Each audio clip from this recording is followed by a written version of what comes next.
எனக்கு ஒரு சிநேகிதன் அவன் சொன்னான், டேய் என்னுடைய மாமனார் கூட தன்னுடைய பொண்ணை எனக்கு திருமணம் பண்ணி கொடுக்கறதுக்கு முன்னாடி ஒரு செய்தியை சொன்னார். பொய்ன்னு அப்புறமா தான் தெரிஞ்சது அப்படின்னா. என்ன சொன்னார்னு கேட்டோம். என் பொண்ணு மாசத்துக்கு ஒரு தடவை ஏதாவது கோபம் வந்தா கையில கிடைக்கிறத எடுத்து உங்க மேல எரிவா, நீங்க தான் அனுசரிச்சு நடந்துக்கணும்னு சொன்னார் அப்படின்னா. அப்படி அவர் சொன்னது பொய்யா அப்படின்னு கேட்டேன். ஆமா, அவர் மாசம் ஒரு தடவைன்னு அவர் சொன்னது பொய், தினம் ஒரு தடவை அப்படி செய்யறா, இதுதான் உண்மை அப்படின்னா. ஒரு சீடன் அந்த காலத்துல அஹிம்சைக்கு மரியாதை அதிகமா இருந்தது. இந்த காலத்துல இம்சைக்கு அதிக மரியாதை. ஒரு பெரியவர் இருந்தார்.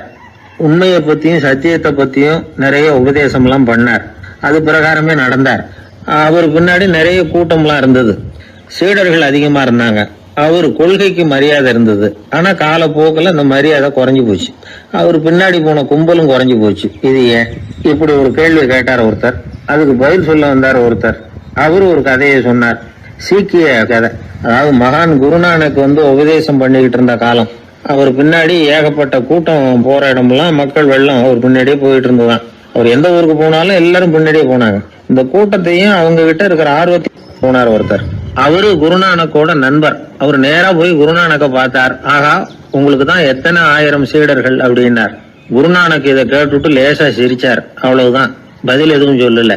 கொஞ்ச நாள் கழிச்சு குருநானக் ஒரு ஊரை விட்டுட்டு இன்னொரு ஊருக்கு புறப்பட்டார். ஆயிரக்கணக்கான ஜனங்கள் பின்னாடி போனாங்க. சும்மா போல, குரு மகாராஜுக்கு ஜே அப்படின்னு கோஷம் போட்டுக்கிட்டே போறாங்க. ஒரு சாலை ஓரமா போய்கிட்டே இருக்கிறாங்க. திடீர்னு ஒரு இடத்துல ஆகாசத்துல இருந்து செப்பு காசுகள் மழை மாதிரி கொட்டுச்சு. கோஷம் போட்டுக்கிட்டு வந்தவங்க எல்லாம் பாதி பேர் உடனே கதைஞ்சு ஓடினாங்க.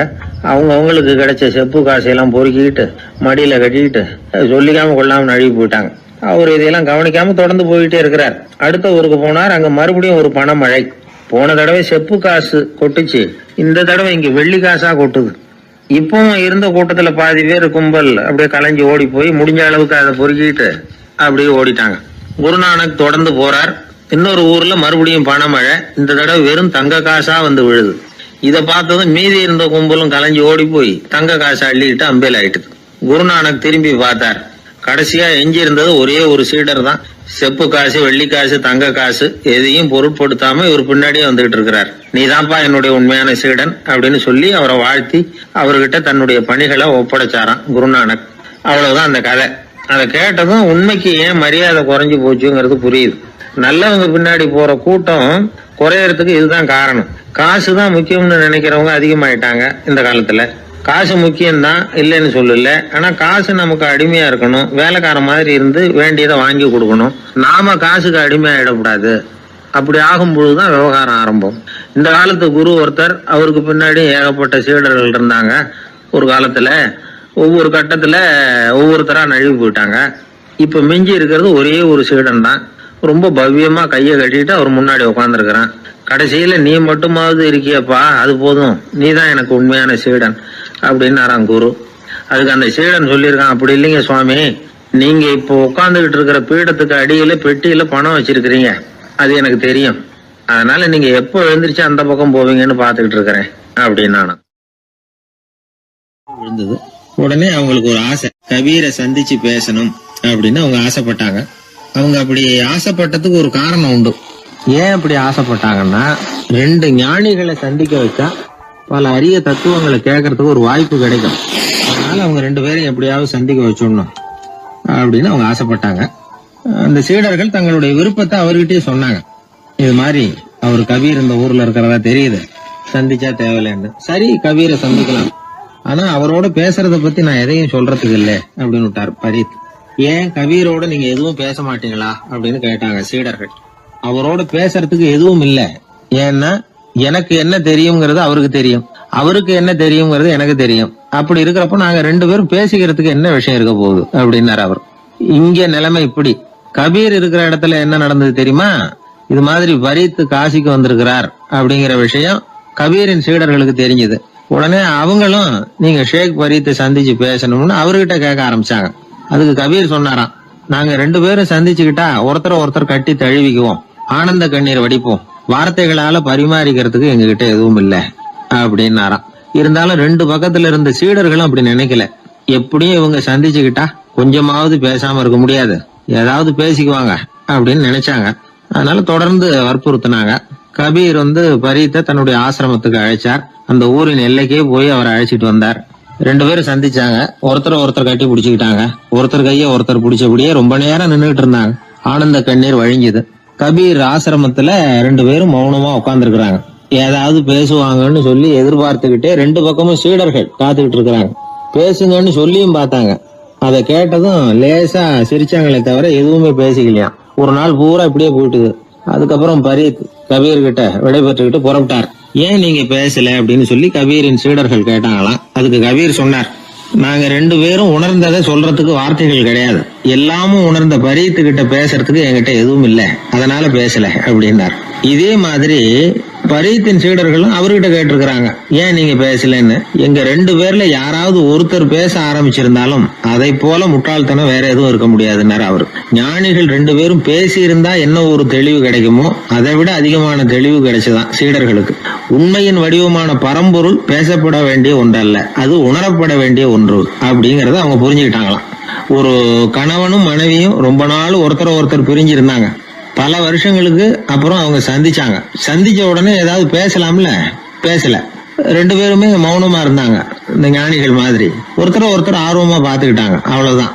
அந்த கணவனை தனியா கூப்பிட்டுக்கிட்டு போய் ஒருத்தர் விசாரிச்சார், ஏன்பா இவ்வளவு நாள் கழிச்சு சந்திக்கிறீங்க, நீயாவது முதல்ல வாயை திறக்கப்படாதான்னார். அதுக்கு அவர் சொன்னார், ஏற்கனவே நான் வாயை திறந்ததுனால தானே சார் இவ்வளவு காலமும் பிரிஞ்சு இருக்கிறது மாதிரி ஆச்சு, அதனால அவசரப்படாம பொறுமையா இருக்கிறேன் அப்படின்னாராம். அதனால பேச்சு பெருசுதான், இருந்தாலும் மௌனம் அதை விட பெரியது அப்படிங்கறத ஒரு வாழ்வியல் உண்மையாக நாம புரிஞ்சுக்கணும்.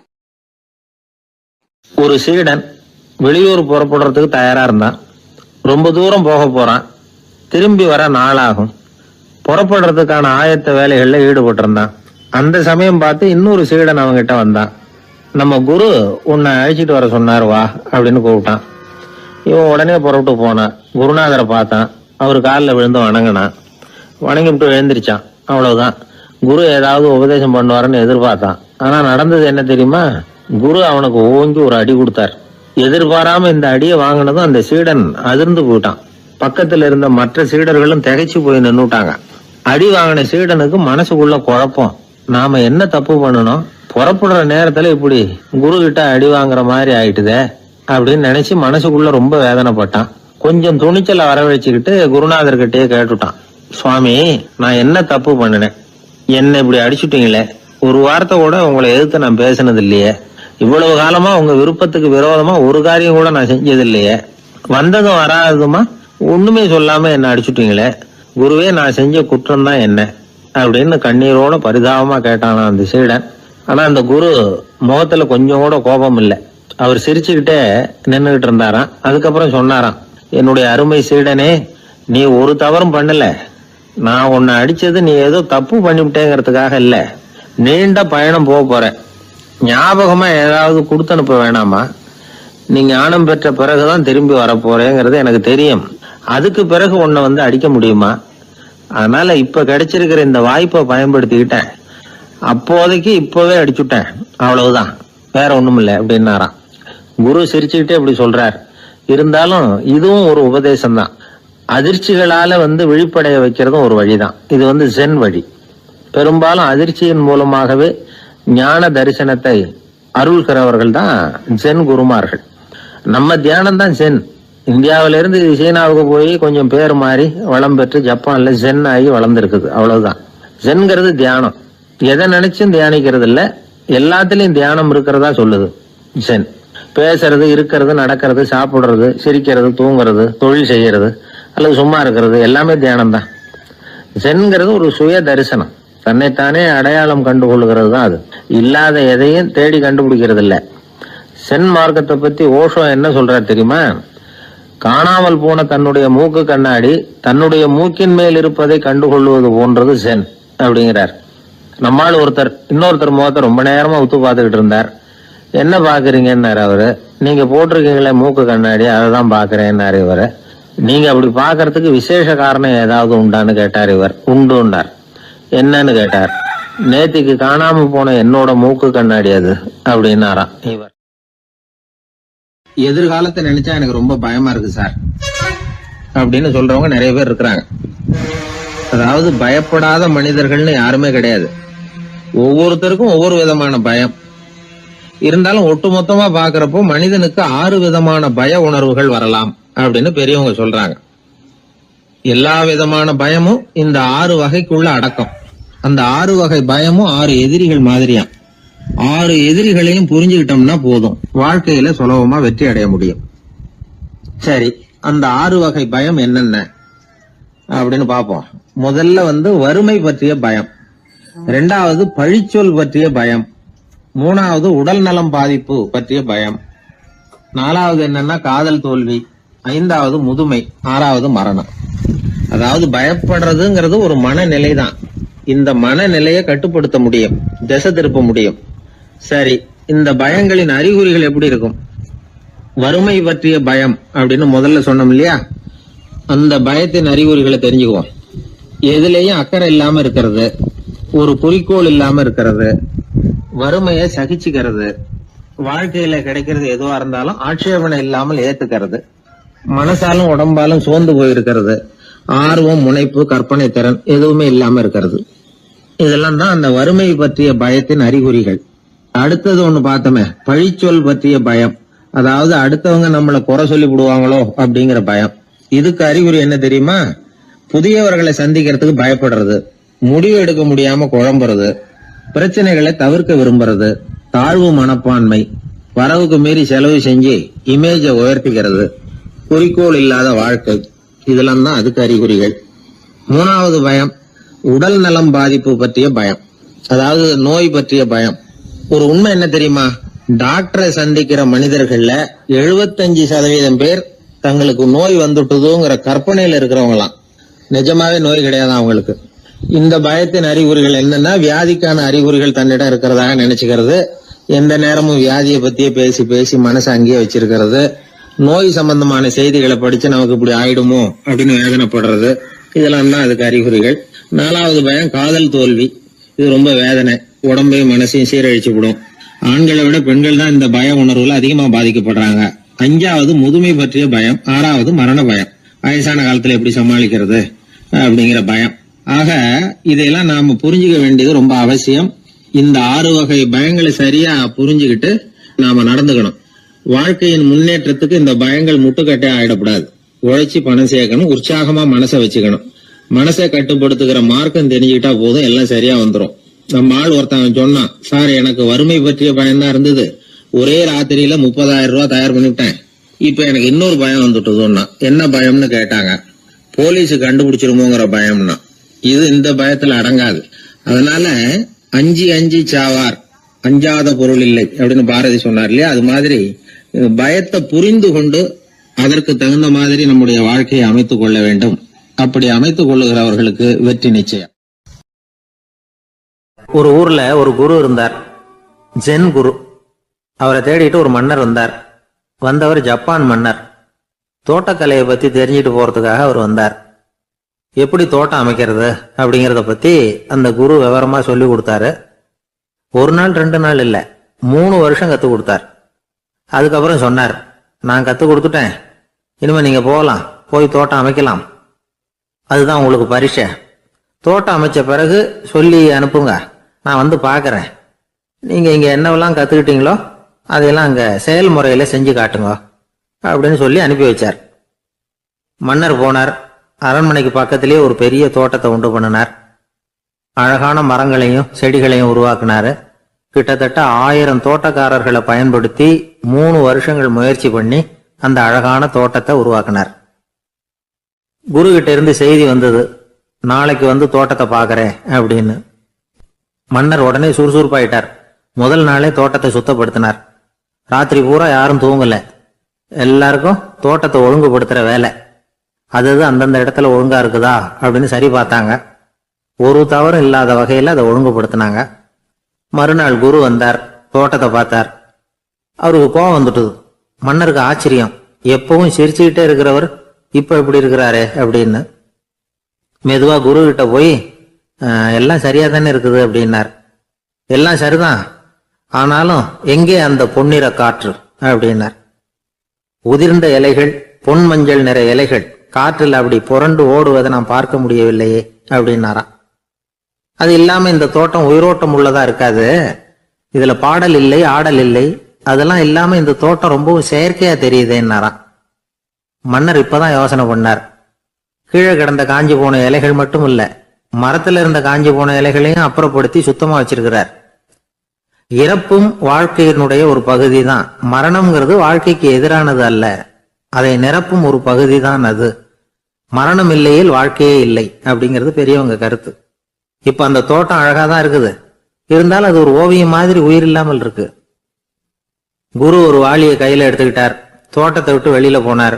ஏற்கனவே வீசி எறிந்த அந்த சருகுகளை எல்லாம் அள்ளி கொண்டுட்டு வந்தார். உள்ள எல்லா இடங்கள்லயும் அதை வீசினார். உடனே காத்து அந்த காய்ந்த சருகுகளையும் பழுத்த இலைகளையும் அசைக்க ஆரம்பிச்சுட்டுது. இப்போ அங்க சலசல சத்தம், சங்கீதம், இலைகளின் நடனம், ஓவியம் மாதிரி இருந்த அந்த தோட்டத்துக்கு இப்போ உயிர் வந்துட்டுது. இதுதான் அந்த பொன்னான காற்று அப்படின்னாராம் குரு. மன்னருக்கு புரிஞ்சுது. மிகப்பெரிய ஜென் கேள்வி ஒன்று உண்டு. உம்மான் அப்படிங்கிற ஒரு பெரிய குருவை பார்த்து துறவி ஒருத்தர் கேட்டாராம், இலைகள் எல்லாம் கீழே விழுந்து மரங்கள் மொட்டையாக இருக்கும் பொழுது என்ன நடக்கும்? இதுதான் கேள்வி. இதுக்கு உம்மான் சொன்ன பதில் பொன்னான காற்று, தி கோல்டன் விண்ட் அப்படின்னாராம். இதுக்கு என்ன விளக்கம்னா, உன்னுடைய எண்ணங்கள் எல்லாம் உன்னுடைய மனசிலிருந்து கீழே விழுந்து உனது உள்ளுணர்வானது மொட்டையாக நிற்கும் நிலைதான் அது. உனது வேர்களின் அருகில் காற்று வீசுகிறது. எல்லா எண்ணங்களும் உன்னிலிருந்து வெகு தூரத்துக்கு புரண்டு கொண்டே சென்று விடுகிறது. நீ அவற்றை கடந்து விட்டால் நீ அவைகளுக்கெல்லாம் மேலெழுந்து கீழே பார்ப்பவனைப் போல நிற்க ஆரம்பித்து விடுவாய். அதுதான் தியானம் என்பது அப்படின்னு சொல்றாங்க. தியானம்ங்கிறது எண்ணத்துக்கு எதிரானது இல்ல, தியானம்ங்கிறது எண்ணங்களை கடந்து செல்வதுதான். அதுக்கப்புறம் நாம பொன்னிற காற்றுல ஆட ஆரம்பிச்சிருவோம். இதுதான் பெரியவர்கள் சொல்றது. என்கிட்ட ஒருத்தர் தோட்டம் அமைக்கணும்னு யோசனை கேட்டு வந்தார். எல்லாம் சொல்லி கொடுத்தேன். செடிகள்லாம் செழிப்பா வளரணும்னா வேறு காயாம பாத்துக்குங்க, தினமும் தண்ணி விடுங்க அப்படின்னு சொல்லி அனுப்பி வச்சேன். ஒரு மாசம் கழிச்சு ஒரு தோட்டத்தை பாக்குறதுக்காக போனேன். போய் பார்த்தா எல்லா செடியும் வாடி கிடக்குது. என்னங்க இப்படி பண்ணிவிட்டீங்கன்னு. நீங்க சொன்னபடிதான் செஞ்சேன்னார். என்ன செஞ்சீங்கன்னு கேட்டேன். வேறு காயாம பார்த்து சொன்னீங்க, தினமும் ஒரு தடவை எல்லா செடியையும் ஒவ்வொன்னா புடுங்கி பார்த்து வேறு காயாம இருக்கா அப்படின்னு பார்த்துட்டு அதுக்கப்புறம் தண்ணி பாய்ச்சனே, அவ்வளவுதான் அப்படின்னார்.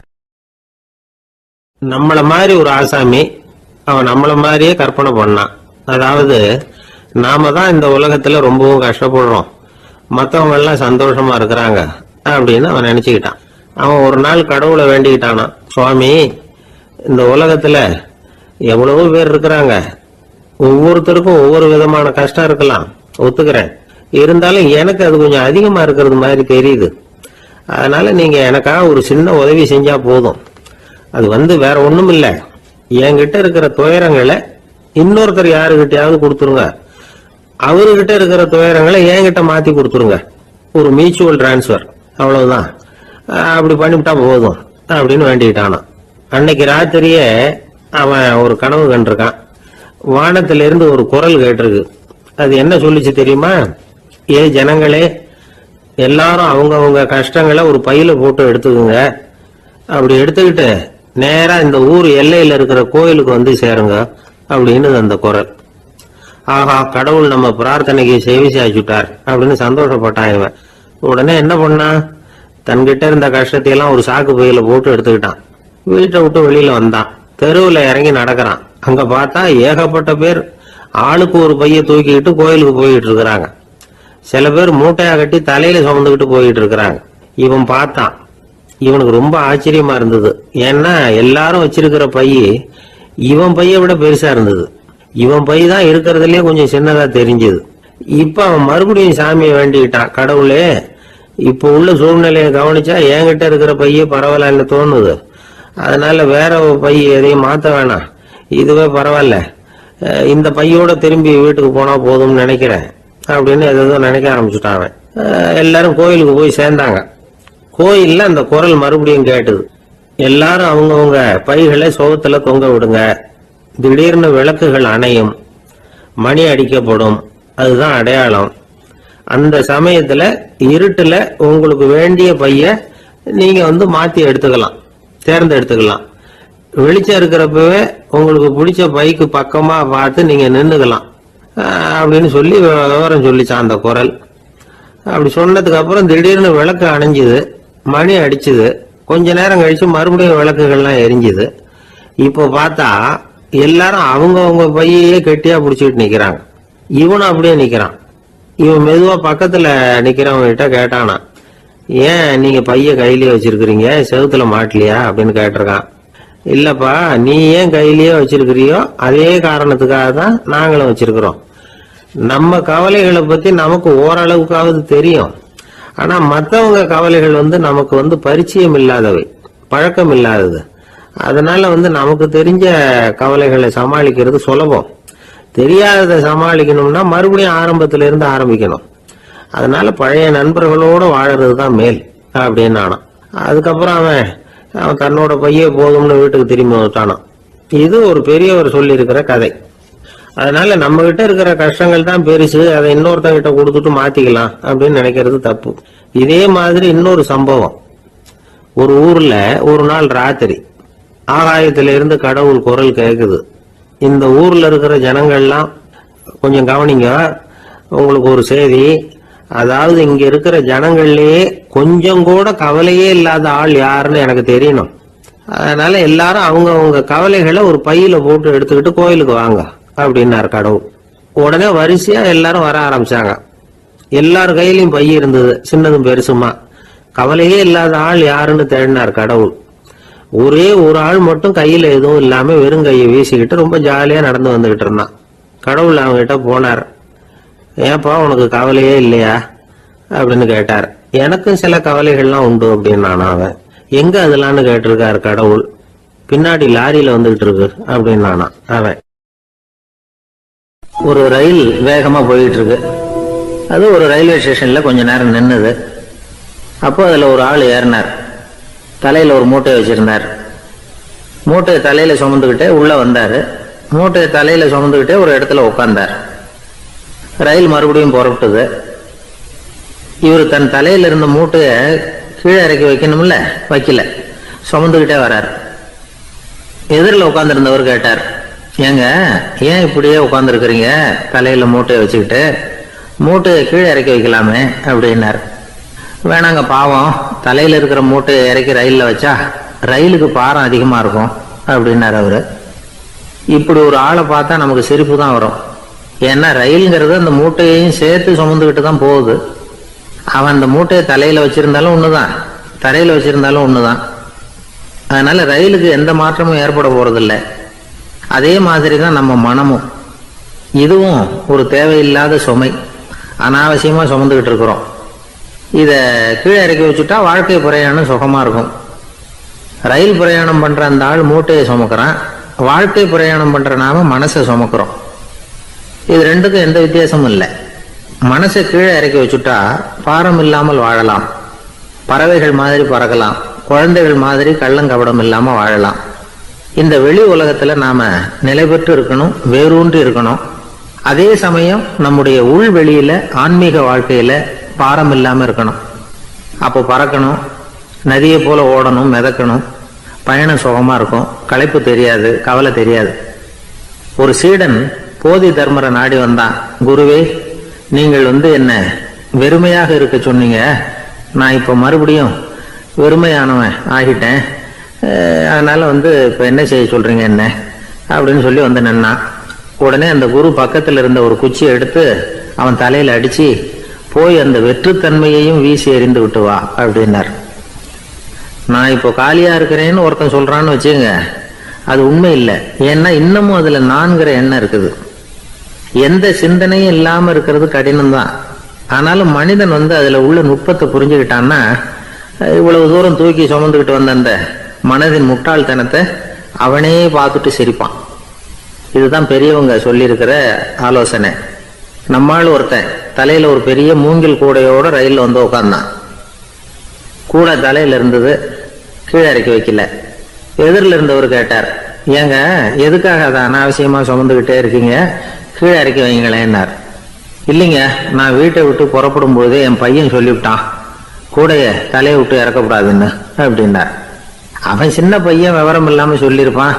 இப்ப என்ன நேரில் வந்தா பாத்துக்கிட்டு இருக்கிறான், நீங்க இறக்கி வைங்கன்னார் அவர். அவன் நேரில் பார்த்துக்கிட்டு இல்ல, இருந்தாலும் நான் இந்த கூடையை கீழே இறக்கி வச்சா அது அவனுக்கு தெரிஞ்சிடும் அப்படின்னாரு இவர். அது எப்படின்னாரு அவர். அவன் தனக்கு டிக்கெட் வாங்க வேணாம்னு சொல்லி இப்ப இந்த கூடைக்குள்ளதான் உட்கார்ந்துருக்கிறான் அப்படின்னார் இவர். ஒரு ஊர்ல ஒரு இளைஞன் இருந்தான். ஒரு நாள் அவன் ஒரு குருவை தேடிட்டு புறப்பட்டான். ஊரை விட்டு வெளியில போனான். போகிற வழியில ஒரு காடு. அந்த காட்டுல ஒரு மரத்தடியில ஒரு பெரியவர் உட்கார்ந்துருக்கிறார். அமைதியா மௌனமா அவர் அமர்ந்திருக்கிறார். இந்த பெரியவரை விசாரிக்கலாம், குருவை தேடி கண்டுபிடிக்கிறதுக்கு இவர் ஏதாவது ஒரு வழி சொல்லி கொடுப்பார் அப்படின்னு நினைச்சுக்கிட்டு அவர் நெருங்கினான். ஐயா, எனக்கு ஒரு குரு தேவை, எங்க கிடைப்பார், அவரை எப்படி அடையாளம் கண்டுபிடிக்கிறது, அதை பத்தி ஏதாவது விவரம் சொன்னீங்கன்னா நான் கண்டுபிடிச்சுக்குவேன் அப்படின்றான். பெரியவர் நிமிர்ந்து பார்த்தார். தம்பி, அது ரொம்ப சுலபம். அவர் வயசானவரா இருப்பார், என்னை விட சுமார் 30 வயசு அதிகமா இருக்கும். அவர் ஒரு மரத்தடியில் தான் உட்கார்ந்துருப்பார் அப்படின்ட்டுருக்கான். சரிங்க பெரியவரே, அது என்ன மாதிரியான மரம், எப்படி இருக்கும் அப்படின்னு கேட்டிருக்கான். பெரியவர் அந்த விவரங்களையும் சொல்லியிருக்கிறாரு. அது மட்டும் இல்லை, சந்திக்கிற நாள், நேரம், வினாடி முதற்கொண்டு எல்லா விவரங்களையும் துல்லியமா சொன்னாராம். இவ்வளவு விவரங்களை இவரால் எப்படி சொல்ல முடியுது அப்படின்னு இவனுக்கு ஆச்சரியம். இருந்தாலும் அந்த பெரியவர் கடைசியா ஒரு விவரம் சொன்னார். அது என்ன தெரியுமா, எப்படியும் நீ அவரை சந்திக்கிறதுக்கு ஒரு 30 வருஷம் ஆகும் அப்படின்னு சொல்லிவிட்டாராம். ரொம்ப நன்றிங்க பெரியவரே அப்படின்னு சொல்லிவிட்டு அந்த இளைஞன் புறப்பட்டுருக்கான். இப்போ அவனுக்கு குரு பத்தின விவரம் எல்லாம் கிடைச்சிட்டுது, சந்திக்கிற நேரமும் தெரிஞ்சுட்டுது. ஆனா 30 வருஷம் அவரை தேடி அலைய வேண்டியிருக்குமே. அவன் தேட ஆரம்பிச்சான். காடு மலை எல்லாம் சுத்தி அலைஞ்சான். பல வருஷங்கள் தேடினான். அழுத்து போயிட்டான். கடைசியில அவனுக்கும் வயசாயிட்டுது. கடைசியில தன்னுடைய சொந்த ஊருக்கே திரும்பி போயிட்டு இருந்தான். அங்க ஒரு மரத்தடியில அவன் தேடிட்டு இருந்த குருநாதர் கிடைச்சார். யார் அவருன்னா, 30 வருஷத்துக்கு முன்னாடி வழி சொல்லி கொடுத்தாருல அதே பெரியவர். அவருக்கு இப்போ 30 வயசு அதிகமாக இருந்தது. அதே மரம். அன்னைக்கு பெரியவர் சொன்ன அடையாளம் இப்போ பொருத்தமா இருந்தது. இப்போ அந்த பெரியவர் சொன்னார், சரியா வந்து சேர்ந்துட்ட, வா, உனக்காக தான் நான் இவ்வளவு காலமும் காத்துக்கிட்டு இருந்தேன் அப்படின்னாராம். என்ன சொல்றீங்கன்னு இருக்கான். 30 வருஷத்துக்கு முன்னாடி என்கிட்ட வந்தியே, அப்பவே என் காலம் வந்து முடிஞ்சு போயிருந்தது. அப்பவே என்ன உனக்கு அடையாளம் தெரியல, அதனால இவ்வளவு காலம் உனக்காக காத்துட்டு இருக்கும்படி ஆயிட்டுது அப்படின்னாராம். ஐயா, அப்பவே நீங்க சொல்லியிருக்கலாமே, இதுதான் 30 வருஷம் கழிச்சு நீ சந்திக்க போற இடம், நான் தான் உன்னுடைய குரு அப்படின்னு சொல்லியிருக்கலாமே அப்படின்ட்டுருக்கான். அந்த பெரியவர் சிரிச்சுக்கிட்டே அதுக்கு பதில் சொன்னாராம். நான் எவ்வளவோ விவரமா தான் சொன்னேன், நீ சரியா புரிஞ்சுக்கல. காரணம், அப்போ நீ போதுமான அளவுக்கு பக்குவம் பெற்றிருக்கவில்லை, அதனால புரியும் சக்தி இல்லாம போயிட்டுதப்போ 30 ஆண்டு காலம் நீ அலைஞ்சு தெரிஞ்சிருக்கிற. அது காரணமா இப்போ உனக்கு அந்த பக்குவம் வந்துட்டுது. அதனாலதான் அடையாளம் காண முடிஞ்சது, நானே உன்னுடைய குரு அப்படின்னாராம். இதுல இருந்து என்ன தெரியுதுன்னா, ஆன்மீகத்துல மாணவனாக சேர்றதுக்கு கூட ஒரு பக்குவத்தன்மை தேவைப்படுது. ஒரு பெரிய ஞானி, அவர்கிட்ட சீடனா இருக்க ஒருத்தன் வந்தான். எதிரில் நின்னா. ஞானி அவனை வெகு நேரம் உற்று பார்த்தார். அப்புறம் சொன்னார், சீடனா இருக்கிறது ரொம்ப சிரமம்னார். நான் தயாரா இருக்கிறேன்னா.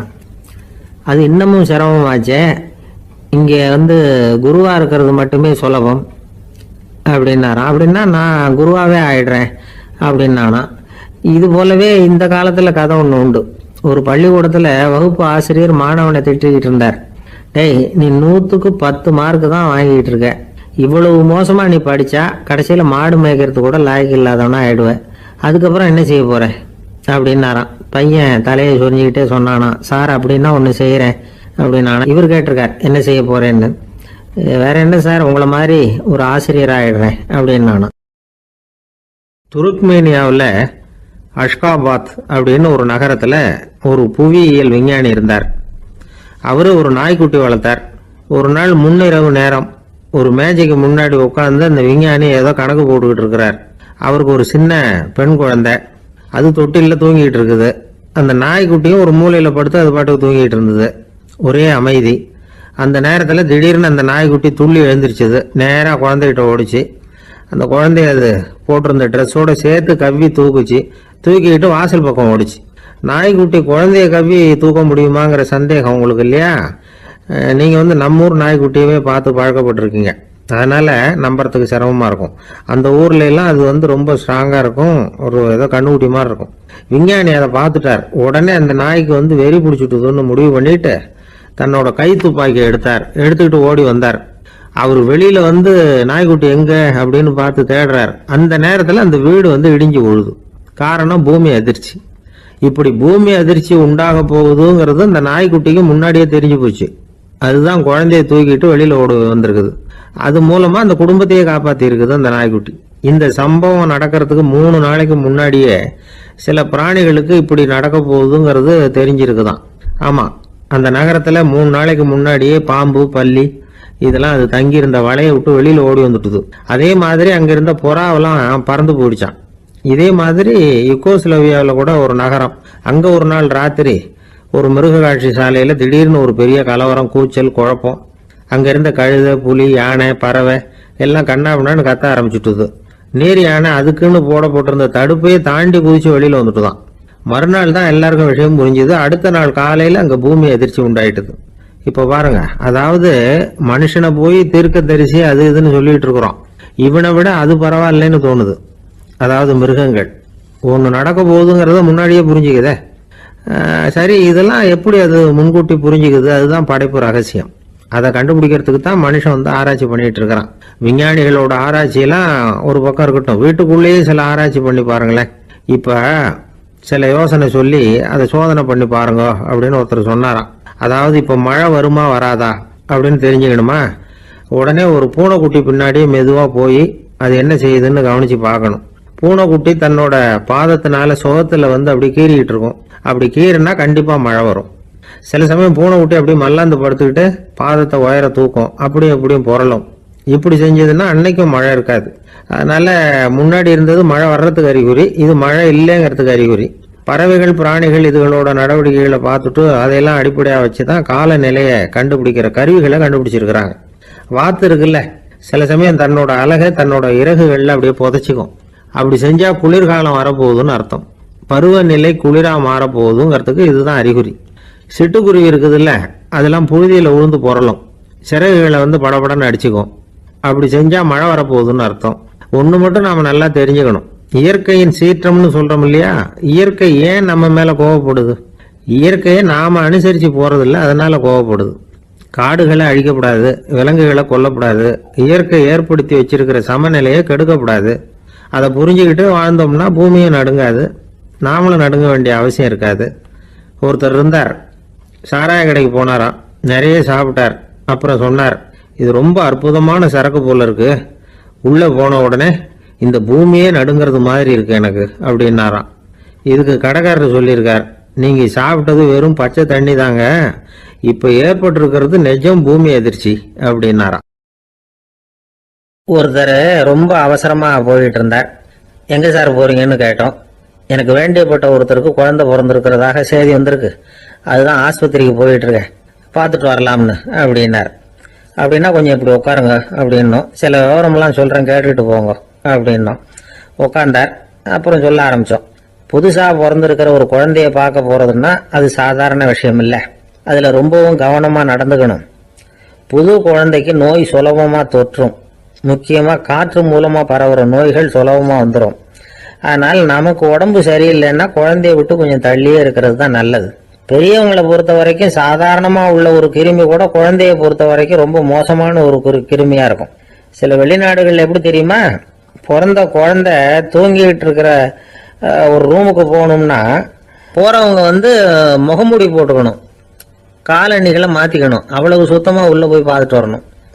பொதுவா சில ஆஸ்பத்திரிகளில் பார்த்தீங்கன்னா பார்வையாளர்கள் நேரத்தில் விசிட்டிங் ஹவர்ஸ் தாயை விட்டு குழந்தைய தனியாக பிரித்து வச்சிருவாங்க. எதுக்குன்னு நினைக்கிறீங்க? அந்த நேரம் பல பேர் வருவாங்க போவாங்க, அவங்க கை கால் சுத்தமாக இருக்காது, சுத்தம் இல்லாத கைகள் மூலமாக கிருமிகள் பரவும். சுத்தம் இல்லாத கைன்னா மண்ணு தூசி படிஞ்சிருக்கிற கை மட்டும் தான் அர்த்தம் இல்லை. சாலையில் கையை வீசிக்கிட்டு நடந்து வர்றீங்க, குழந்தைய பொறுத்த வரைக்கும் அது கூட சுத்தம் இல்லாத கை தான். தாயை தவிர மற்றவங்க குழந்தைய தூக்காம பார்த்துக்கிறது நல்லது. தாய் கூட அளவோட கொஞ்சிறதோட நிறுத்திக்கணும். புதுசா ஒரு குழந்தைய பெற்றிருக்கிற பொண்ணுகிட்ட மற்ற தாய்மார்கள் ஏதாவது சொல்லிக்கிட்டே இருப்பாங்க. குழந்தைய அப்படி வளர்க்கணும், இப்படி வளர்க்கணும் அப்படின்னு ஏதாவது அட்வைஸ் பண்ணிக்கிட்டே இருப்பாங்க. இப்படி ஓவரா அறிவுரை பண்றது அந்த பொண்ணை குழப்பி விட்டுரும். அதனால அப்படிலாம் பண்ணக்கூடாது. அந்த பெண்ணே ஏதாவது கேட்டா கூட டாக்டர் சொல்ல வேண்டிய விவரங்களை எல்லாம் நாமே சொல்லிட்டு இருக்கக்கூடாது. புதுசா பிறந்திருக்கிற குழந்தைய மட்டும்தான் இப்படி பார்க்கணும்னு இல்லை, ஒரு நோயாளி குழந்தைய பார்க்க போறதுன்னா கூட ரொம்ப எச்சரிக்கையாக தான் நடந்துக்கணும். ஒரு தின்பண்டமோ விளையாட்டு சாமானோ அந்த குழந்தைக்கு நாம் வாங்கிட்டு போறதா வச்சுக்குவோம், அதை நேராக கொண்டுகிட்டு போய் அந்த குழந்தைகிட்டே கொடுக்கக்கூடாது. அதோட அப்பா அம்மா கிட்ட ரகசியமாக கொடுக்கலாம். அவங்க முடிவு பண்ணட்டும் குழந்தைகிட்ட அதை கொடுக்கலாமா வேண்டாமாங்கிறத. அவங்களுக்கு தான் தெரியும் அதோட மனசும் உடம்பும். உங்கள் அக்கறையை காட்டுறதா நினச்சிக்கிட்டு குழந்தை வாயில் எதையும் கொண்டுட்டு போய் போடாதீங்க. போகிறப்போ உங்கள் வீட்டு குழந்தையும் அழைச்சிட்டு போகாதீங்க. இது நோயை வாங்கிட்டு வந்துடும், அல்லது புதுசாக ஒரு நோயை அதுகிட்ட கொடுத்துட்டு வந்துடும். என்னதான் உங்களுக்கு பழக்கமான குழந்தையா இருந்தால் கூட அதுக்கு விருப்பம் இல்லைன்னா பேசக்கூடாது. அங்கே போய் அவங்க பள்ளிக்கூடத்தை ஞாபகப்படுத்திட்டு இருக்கக்கூடாது. நோயில் இருக்கிறப்ப ஸ்கூலை பற்றி பேச அது விரும்பாது. ஆஸ்பத்திரியை விட்டு வெளியில் புறப்படுறப்போ குழந்தைகிட்ட சொல்லணும்னு அவசியம் இல்லை. அதோட அப்பா அம்மா கிட்ட சொல்லிவிட்டு புறப்பட்டா போதும், குழந்தை கோபிச்சிக்காது.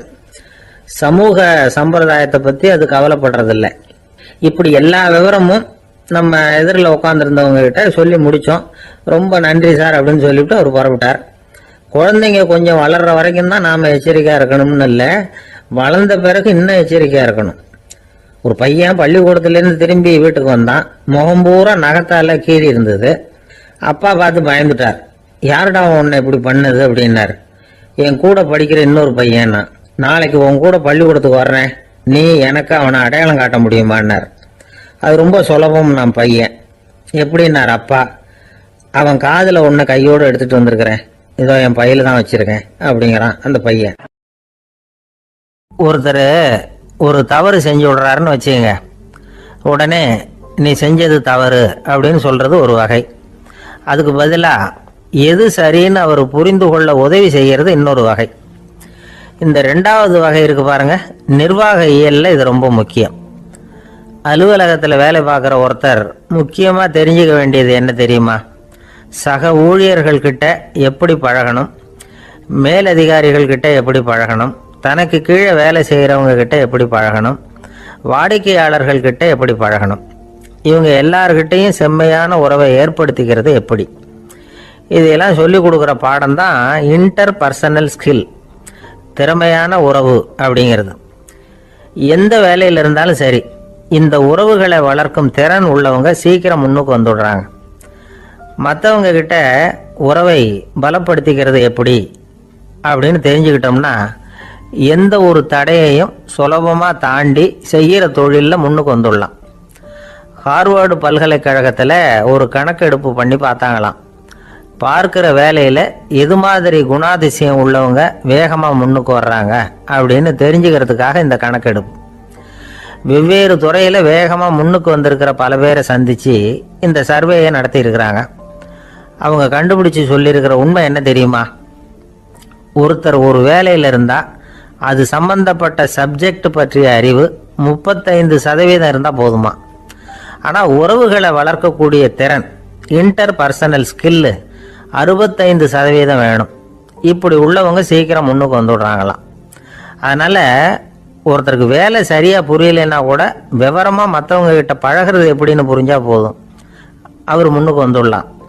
அலுவலகங்களில் மட்டும் இல்லை, எல்லா இடங்கள்லையும் இது ரொம்ப முக்கியம். வீட்டுக்குள்ளேயும் இது ரொம்ப முக்கியம், வீட்டுக்கு வெளியேயும் இது முக்கியம். அடுத்தவங்க கிட்ட பழகிறது எப்படிங்கிறத தெரிஞ்சுக்காதவன் வாழ்க்கையில் முன்னேற முடியாது. இன்னைக்கு ஆயுதங்களால் காயப்படுத்தி கொள்ளுகிறவர்களை விட வார்த்தைகளால் காயப்படுத்தி கொள்ளுகிறவர்கள் தான் அதிகம். பெரியவங்க என்ன சொல்கிறாங்க தெரியுமா? நீங்கள் இந்த பூமியில் பிறந்ததன் அர்த்தம் பூர்த்தி ஆகணும்னா அடுத்தவங்களுக்கு உதவி பண்ணுங்க. அடுத்தவங்களுக்கு உதவி செய்ய முடியாவிட்டால் கூட பரவாயில்லை, ஆனால் யாரையும் புண்படுத்தி விடாதீங்க அப்படின்னு சொல்கிறாங்க.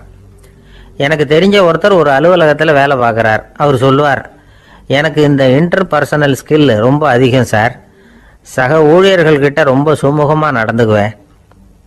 என் கூட வேலை பார்க்குற ஒருத்தருக்கு ஏதாவது ஒரு கஷ்டம்னா அந்த சமயத்தில் அவர் செய்ய வேண்டிய வேலையை நான் செஞ்சிருவேன் சார் அப்படிம்பார். நான் அவர்கிட்ட சமீபத்தில் அப்படி ஏதாவது செஞ்சுருக்கீங்களா அப்படின்னு கேட்டேன். செஞ்சுருக்கேன் சார். போன வாரம் புதன்கிழமை ஆஃபீஸில் என் பக்கத்து சீட்டுக்காரருக்கு வயிற்று வலி. உடனே நான் மெடிக்கல் லீவ் போட்டுட்டு எங்கள் வீட்டுக்கு போயிட்டேன் சார் அப்படின்னார். ஒரு பல்கலைக்கழகம், அங்கே ஒரு இலக்கிய பேராசிரியர், அவர் பாடம் நடத்திக்கிட்டு இருந்தார். ராபர்ட் ப்ரௌனிங் எழுதிய கவிதைகளை பற்றி சொல்லிகிட்டு இருக்கிறார். மாணவர்களும் ரொம்ப அக்கறையாக அதை கேட்டுக்கிட்டு இருக்கிறாங்க. ஒரு குறிப்பிட்ட கவிதையை பற்றி சொல்லும்பொழுது அந்த பேராசிரியருக்கே ஒரு சந்தேகம். அதாவது அந்த கவிதையின் சரியான அர்த்தம் என்னங்கிறதுல சந்தேகம். பேராசிரியர் யோசனை பண்ணார். அந்த கவிதையை முழுசா புரிஞ்சுக்க முடியல. அதனால மாணவர்களை பார்த்து சொன்னார், மாணவர்களே, ஒரு நாள் பொறுத்துங்க, இந்த கவிதையை எழுதின கவிஞர் எங்க வீட்டுக்கு பக்கத்துல தான் இருக்கிறார். இன்னைக்கு சாயந்தரம் நான் அவரை நேரிலேயே போய் பார்க்கறேன். பார்த்து இதுக்கு என்னங்க அர்த்தம்னு கேட்டுட்டு வந்துடுறேன். அதுக்கப்புறம் உங்ககிட்ட சொல்றேன் அப்படின்னாராம். அன்னைக்கு சாயந்தரமே அந்த பேராசிரியர் கவிஞரை தேடிட்டு போயிட்டார். கவிஞர் அவங்க வீட்டுல அவர் பாட்டு உட்காந்துருந்தாராம். இவர் போய் அவர் முன்னாடி உட்கார்ந்தார். அப்புறம் கேட்டார், ஐயா, அந்த கவிதையின் முழு பொருள் என்னன்னு தெரிஞ்சுட்டு போறதுக்காக வந்திருக்கிறேன் அப்படின்னாராம். எந்த கவிதை அப்படின்னாராம் அவரு. இவர் அந்த கவிதையை சொல்லியிருக்கார். கவிஞர் கொஞ்சம் யோசனை பண்ணிவிட்டு அப்புறம் சொன்னாராம், பேராசிரியரே, நீங்க கொஞ்சம் தாமதமா வந்துட்டீங்கன்னாராம். இவருக்கு ஒன்றும் புரியல. நீங்க என்ன சொல்றீங்க? நான் தாமதமா வந்துட்டேன்னா? நீங்க தான் உயிரோடு இருக்கிறீங்களே, அப்படி இருக்கும்போது நான் தாமதமா வந்துட்டேன்னா அது எப்படி அப்படின்னு இவர் குழம்பி இருக்கிறார். இப்ப கவிஞர் சொன்னாராம், ஐயா, நான் உயிரோட இருக்கிறேன்னா இல்லையாங்கிறது முக்கியம் இல்லை. நான் அந்த கவிதை வரிகளை எழுதினப்போ 2 பேருக்கு அதோட அர்த்தம் தெரிஞ்சிருந்தது. இப்போ ஒரே ஒருத்தருக்கு தான் அதோட அர்த்தம் தெரியும் அப்படின்னாராம். பேராசிரியர் யோசனை பண்ணியிருக்கார். அப்படின்னா அந்த ஒருத்தர் கவிஞர் ராபர்ட் பிரவுனிங்கை தவிர வேற யாரா இருக்க முடியும்? இவர் தான் அப்படிங்கிறத அவர் மனசுல நினைச்சுக்கிட்டார். அதனால சொன்னார், ஐயா, நான் தாமதமா வரல, அந்த கவிதையின் பொருள் என்ன அது சொல்லுங்கன்னார். பேராசிரியரே, நான் சொல்றது உங்களுக்கு புரியலன்னு நினைக்கிறேன். நான் இந்த வரிகளை எழுதினப்போ 2 பேருக்கு அதோட அர்த்தம் தெரிஞ்சிருந்தது. அந்த 2 பேர் யாருன்னா, ஒருத்தர் ராபர்ட் பிரவுனிங், அதாவது நான், இன்னொருத்தர் கடவுள். இப்போ அது கடவுளுக்கு மட்டும்தான் தெரியும். நானே இதை பத்தி பல தடவை யோசனை பண்ணி பார்த்தேன். இது ரொம்ப அழகானது, ஆனாலும் ரொம்ப வழுக்கலானது. அதை பிடிச்சிட்டோம்னு நினைச்சிட்டு இருக்கும் பொழுதே காத்து மாதிரி அது உங்ககிட்ட இருந்து ஓடி போயிடுது. எனக்கு ரொம்ப வருத்தமா தான் இருக்குது. நிச்சயமா நான் தான் இந்த வரிகளை எழுதியிருக்கிறேன். அதுல அர்த்தம் இருக்குங்கிறது எனக்கு தெரியும். அதை நான் உணர்றேன். ஆனா நீங்க என்ன மன்னிக்கணும். எனக்கே கூட அதை என்னால விளக்க முடியல. அப்படி இருக்கும்போது உங்களுக்கு எப்படி அதை நான் விளக்க முடியும் அப்படின்னாரா அந்த கவிஞர். அனுபவிக்கப்படக்கூடிய எல்லாமே விளக்கப்படக்கூடிய ஒன்றல்ல, விளக்கப்படும் எல்லாமே அனுபவிக்கப்படக்கூடிய ஒன்றல்ல அப்படிங்கிறது ஞானிகளுடைய கருத்து. அதுக்காக தான் அந்த சம்பவம். வாழ்க்கையில நீங்கள் தொடர்ந்து ஆய்வு செய்து கொண்டே இருக்கக்கூடிய விளக்கங்களை ஒருபோதும் அடைய முடியாத பரிமாணங்கள் இருக்கிறதுனாலதான் அது அலுப்பு தட்டாம இருக்குது. உங்களால நிறைய அனுபவிக்க முடியும். இருந்தாலும் நீங்கள் அனுபவித்து அறிந்த விஷயங்கள் கூட வார்த்தைகளால விளக்கப்பட முடிவதில்லை அப்படிங்கிறது பெரியோர் சிந்தனை. இதெல்லாம் ஒரு பக்கம் இருக்கட்டும். நமக்கு தெரிஞ்ச பேராசிரியர் ஒருத்தர் 1 மணி நேரம் ரொம்ப விவரமா வகுப்பு எடுத்தார். கடைசியா சொன்னார், மாணவர்களே, ரொம்பவும் எளிமையா விளக்கமா எல்லா விவரமும் சொல்லியிருக்கிறேன். அதனால இதுல உங்களுக்கு சந்தேகம் வர்றதுக்கு வாய்ப்பே இல்லை. இருந்தாலும் கேட்க வேண்டிய கடமை கேட்கிறேன். இது வரைக்கும் நடத்தினதுல யாருக்காவது ஏதாவது சந்தேகம் உண்டா அப்படின்னு கேட்டாராம். எனக்கு ஒரே ஒரு சந்தேகம் தான் சார் அப்படின்னு எழுந்திரிச்சு நிக்கிறான் ஒருத்தன். என்னன்னு கேட்டாராம். இது வரைக்கும் நீங்க என்ன பாடம் சார் நடத்துனீங்க அப்படின்னானா அவன். ஒரு ஊர்ல ஒரு துறவி இருந்தார், புத்த சமய துறவி. அந்த ஊர் மன்னன் அவரை பத்தி கேள்விப்பட்டிருக்கான். ஒரு நாள் புறப்பட்டு போனான். துறவியின் பாதங்களை தொட்டு வணங்கினான். அதுக்கப்புறம் சொன்னான், ஐயா, நான் உங்களை அரண்மனைக்கு அழைச்சிட்டு போறதுக்காக வந்திருக்கிறேன். இனிமே நீங்க இங்க எதுக்கு இருக்கணும் அப்படின்னானா. அவன் மனசுக்குள்ள என்ன நினைப்புன்னா, இவர் எங்க வர போறாரு, நான் ரொம்ப எளிமையானவன், எனக்கு எதுக்கு அரண்மனை வாசம்னு சொல்லி விடுவார் அப்படின்னு நினைச்சிருக்கான். ஆனா அந்த துறவி என்ன பண்ணாரு தெரியுமா? அப்படியா, சரி போகலாம், வா, போய் உன் ரதத்தை கொண்டுட்டு வா, அரண்மனைக்கு போகும்பொழுது அதுக்கு தகுந்த மாதிரி ஆடம்பரமா போகணும் அப்படின்னு விட்டாரான். துறவி இப்படி சொன்னதும் அந்த மன்னனுக்கு மனசுக்குள்ள சந்தேகம் வந்துட்டுது. இவர் உண்மையிலேயே துறவி தானா, ஏமாத்து பேர் வழி மாதிரி தெரியுதே அப்படின்னு நினைச்சிருக்கான். இருந்தாலும் இனிமே என்ன பண்றது, சொல்லியாச்சு. ரதத்தை கொண்டுட்டு வந்தான். துறவி ஏறி உட்கார்ந்தார். பக்கத்துல ராஜா. அவர் ரொம்ப உற்சாகமா வரார். இவன் ரொம்ப சோர்ந்து போய் வரான். துறவி மரத்தடியிலேயே வாழ்ந்து பழக்கப்பட்டவர். அரண்மனையில எளிமையா ஒரு இடத்துல உட்காந்துக்குவார் அப்படின்னு நினைச்சான். ஆனா அப்படி இல்லை. அரண்மனைக்கு வந்த உடனே அந்த துறவி அதை கொண்டுட்டு வா, இதை கொண்டுட்டு வான்னு சொல்லி உத்தரவு போட ஆரம்பிச்சுட்டார். அரண்மனையில இருந்தா அரசனை மாதிரி இருக்கணும் அப்படிங்கிறார். ராத்திரி பூரா சௌரியமா தூங்கினார். பகல்ல அரண்மனை தோட்டத்துல உலாவ வேண்டியது, நீச்சல் குளத்துல குளிக்க வேண்டியது, இப்படியே பொழுது போக்கிட்டு இருக்கிறார். அந்த அரண்மனையில துறவி மகிழ்ச்சியா இருக்கிறார். மன்னனால அப்படி இருக்க முடியல. அவருக்கு எந்த கவலையும் இல்லை, இவனுக்கு அரசாங்க கவலைகள். துறவி அப்படி இருக்கிறத இவனால தாங்கிக்க முடியல. ஒரு நாள் அவர்கிட்டயே போய், நான் உங்ககிட்ட கொஞ்சம் பேசணும் நானா துறவி பார்த்தார். நான் இந்த அரண்மனைக்கு வரும்பொழுதே நீ என்னமோ என்கிட்ட கேட்கணும்னு நினைச்ச. ஏன் காலதாமதம்? நீ அனாவசியமா உன்னையே தொந்தரவு பண்ணிட்டு இருக்கிற. நீ கவலையா இருக்கேங்கிறது எனக்கு புரியுது. நான் மரத்தடியில் இருந்தப்போ கூட என்னை அடிக்கடி வந்து சந்திச்சுக்கிட்டு இருப்ப. ஏதாவது விளக்கம் கேட்கறது உண்டு. இங்க வந்த பிறகு என்னை சந்திக்கிறது கூட அபூர்வமா போயிட்டுது. நீ இப்போ என்ன கேட்க போறேங்கிறது எனக்கு தெரியும், இருந்தாலும் கேள் அப்படின்னாராம். வேற ஒண்ணும் இல்லைங்க, இப்போ உங்களுக்கும் எனக்கு என்ன வித்தியாசம்? 2 பேரும் அரண்மனையில தான் இருக்கிறோம். நீங்க மகிழ்ச்சியா இருக்கிறீங்க, நான் அப்படி இருக்க முடியல. இவ்வளவுக்கும் நீங்க முன்னாடி இருந்தது மாதிரி இல்லை. தினமும் தங்க தேர் கேட்குறீங்க, உயர்தரமான ஆடைகள் அணிகிறீங்க, சுவையான சாப்பாடு. இப்படி இருக்கிறப்போ உங்களுக்கும் எனக்கு என்ன வித்தியாசம்? இதுதான் மன்னனுடைய கேள்வி. இதுக்கு பதில் சொல்றேன், என் கூட புறப்பட்டு வா, இந்த நகரத்துக்கு வெளியில போவோம் அப்படின்னு சொல்லி அரசனை கூப்பிட்டுக்கிட்டு ஊர் எல்லைக்கு வந்து சேர்ந்தார் துறவி. அங்க போய் சொன்னார், இதை பாருப்பா, இந்த இடத்த தான் தேடிக்கிட்டு இருந்தேன். இனிமே நான் வந்து திரும்பி வர போறதில்ல. நீ என்னோட வர்றியா திரும்பி போறியா அப்படின்னார். நான் எப்படிங்க உங்க கூட வர முடியும்? என்னுடைய நாடு, என்னுடைய சொத்துக்கள், மனைவி, மக்கள் எல்லாத்தையும் விட்டுட்டு எப்படிங்க வர்றதுன்னா. இப்ப அந்த துறவி சொன்னார், இப்ப வித்தியாசத்தை தெரிஞ்சுக்கிட்டியா? நான் அரண்மனையில் இருந்தேன், எல்லா வித பொருள்களும் உடையவனா இருந்தேன். ஆனா எதையும் சொந்தம் கொண்டாடுறவனா இருக்கல. ஆனா நீ அப்படி இல்லை, எல்லாத்தையும் சொந்தம் கொண்டாடிக்கிட்டு இருக்கிற. இதுதான் நமக்குள்ள வித்தியாசம் அப்படின்னு சொன்னார். அரண்மனை ஆடைகளை அப்படியே களைஞ்சார், அரசங்கிட்ட கொடுத்தார். உன்னுடைய ஆடைகளை நீயே வச்சுக்கோன்னார். அவர் பாட்டுக்கு நடந்து போனார், திரும்பியே பார்க்கல. அரசனுக்கு அப்பதான் தன்னுடைய அறியாமை விளங்குச்சான். இதுல இருந்து நாம புரிஞ்சுக்க வேண்டியது என்னன்னா, இந்த உலகத்துல எத்தனையோ பொருள்கள், அதையெல்லாம் முறையா பயன்படுத்தினா மகிழ்ச்சி. அதை விட்டுட்டு அதுக்கெல்லாம் சொந்தம் கொண்டாட ஆரம்பிச்சா கவலை. நம்ம ஆட்கள் வந்து சொந்தம் கொண்டாடுற விதமே தனி. ஒரு ஆளு இன்னொருத்தங்கிட்ட ஒரு கொடை கடன் வாங்கியிருந்தான், திருப்பி கொடுக்கல. கொடையை கொடுத்தவன் கேட்டான், என்கிட்ட கடன் வாங்கினிய கொடை, அதை கொஞ்சம் திருப்பி தர்றியான்னா. அது உனக்கு இப்போ அவசரமா தேவைப்படுதா அப்படின்னு கேட்டான் இவன். எனக்கு தேவைப்படல, அந்த கொடையை நான் யாருக்கிட்ட வாங்கியிருந்தேனோ அவனுக்கு இப்போ அது அவசரமா தேவைப்படுது அப்படின்னானா அந்த ஆள். ஒரு சராசரி மனிதனுடைய இயல்பு என்ன? இன்பம் வந்தா துள்ளி குதிப்பான், துன்பம் வந்தா சோர்ந்து போய் ஒரு மூலையில உட்காந்துருவான். இவன் தான் சராசரி மனிதன். ஆனா ஒருத்தன் இன்பம் வந்தா அதுக்காக மகிழ்ச்சி அடையறதில்ல, துன்பம் வந்தா அதுக்காக சோர்ந்து போறதில்ல அப்படின்னு வச்சுக்கோங்க. அப்படி இருந்தா அவன் சாதாரண ஆள் கிடையாது. ஒரு ஊர்ல ஒரு ஞானி இருந்தார். அவரை தேடிட்டு ஒரு பெரியவர் வந்தார். ஐயா, ஞானத்துல சிறந்த ஞானம் எது அப்படின்னு கேட்டாராம். இதுக்கு அந்த ஞானி என்ன பதில் சொன்னார் தெரியுமா? இன்பத்தினால மகிழ்ச்சி அடையாமலும் துன்பத்தினால சோர்வு அடையாமலும் இருக்கிறது தான் அந்த ஞானம், பெரிய ஞானம் அப்படின்னாராம். சரி சுவாமி, அப்படிப்பட்ட ஞானம் உங்களுக்கு எப்படி வந்ததுன்னு கேட்டிருக்காரு இவர். அதை நான் ஒரு கழுதைகிட்ட இருந்து கற்றுக்கிட்டேன் அப்படின்னாராம் அவர். இவருக்கு ஒன்றும் புரியல, ஒரு மாதிரியா முழிச்சிருக்கிறார். இதை அவர் புரிஞ்சுக்கிட்டார்.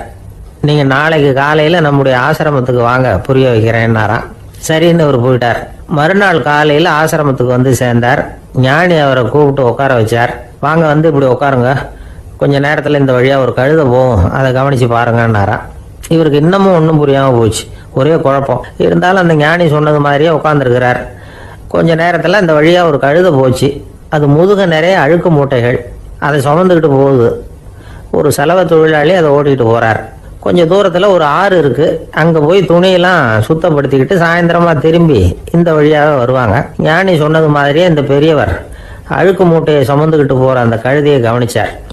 கழுதை போயிட்டுது. அதுக்கப்புறம் ஞானியை திரும்பி பார்த்தார். இப்போ அந்த ஞானி சொன்னார், சாயந்தரம் வரைக்கும் நீங்கள் இங்கேயே இருக்கணும்னார். அதே மாதிரி இவர் இருந்தார். சாயந்தரமாக அந்த ஞானி சொன்னார், ஐயா, இப்போ கொஞ்ச நேரத்தில் அந்த கழுதை இந்த வழியாக திரும்பி வரும், அதையும் கவனித்து பாருங்கன்னார். இவரும் கவனித்து பார்க்குறார். கழுதை வந்தது. அது முதுகில் சலவை செய்யப்பட்ட துணி மூட்டை, அது பாட்டுக்கு சுமந்துக்கிட்டு போய்கிட்டு இருக்குது. பெரியவருக்கு ஒன்றும் புரியல, பொறுமை இழந்துட்டார். சரி சுவாமி, இந்த கழுதைக்கும் உங்கள் ஞானத்துக்கும் என்ன சம்பந்தம் அப்படின்னார். இப்போ அந்த ஞானி விளக்கினார். ஐயா, இந்த கழுதை இதே மாதிரி தினமும் காலையில் அழுக்கு மூட்டைகளை சுமந்துக்கிட்டு ஆற்றுக்கு போகுது, மாலையில் வெண்மையான சுத்தமான துணிகளை சுமந்துக்கிட்டு திரும்பி ஊருக்கு போகுது. காலையில் இது போகும்பொழுது முதுகில் அழுக்கு மூட்டைகளை சுமந்துக்கிட்டு போகிறோமேங்கிற வருத்தமும் அதுக்கு கிடையாது. சாயந்தரம் திரும்பி வரும்பொழுது சுத்தமான துணிகளை சுமந்துக்கிட்டு வர்றோமேங்கிற மகிழ்ச்சி அதுக்கு இல்லை. இதை பார்த்து தான் நானும் அது மாதிரி ஞானத்தை கற்றுக்கிட்டேன் அப்படின்னாராம். அதனால யாரு கற்றுக் கொடுக்குறாங்க அப்படிங்கிறத விட எதை கற்றுக்கிறோம் அப்படிங்கிறது தான் முக்கியம். ஒரு சினிமா பார்க்குறோம், ஒரு அருவி கொட்டுறது மாதிரி காட்சி வருது, தண்ணீர் வழியுது. படம் முடிஞ்சதும் பார்த்தீங்கன்னா அந்த திரை என்ன நனைஞ்சு போயா இருக்கும். ஒரு தீப்பிடிச்சு எரியிற காட்சியே சினிமாவில் பார்க்குறீங்க, காட்சி முடிஞ்சதும் அந்த வெண் திரையே கருகி போயா இருக்கும். படத்தில் வர்ற தண்ணீரும் நெருப்பும் அந்த திரையை பாதிக்கிறது இல்லை. நாம் அந்த திரை மாதிரி இருக்கிறதுக்கு கற்றுக்கணுமா. அந்த பக்குவம் வந்துட்டுதுன்னா இன்பமும் துன்பமும் நம்ம எதுவும் செய்யாது. ஒரு சினிமாவை பார்க்குற வரைக்கும் சிரிக்கலாம், அழலாம். பார்த்துட்டு வெளியில் வரும்பொழுது அழுதுகிட்டே வரக்கூடாது.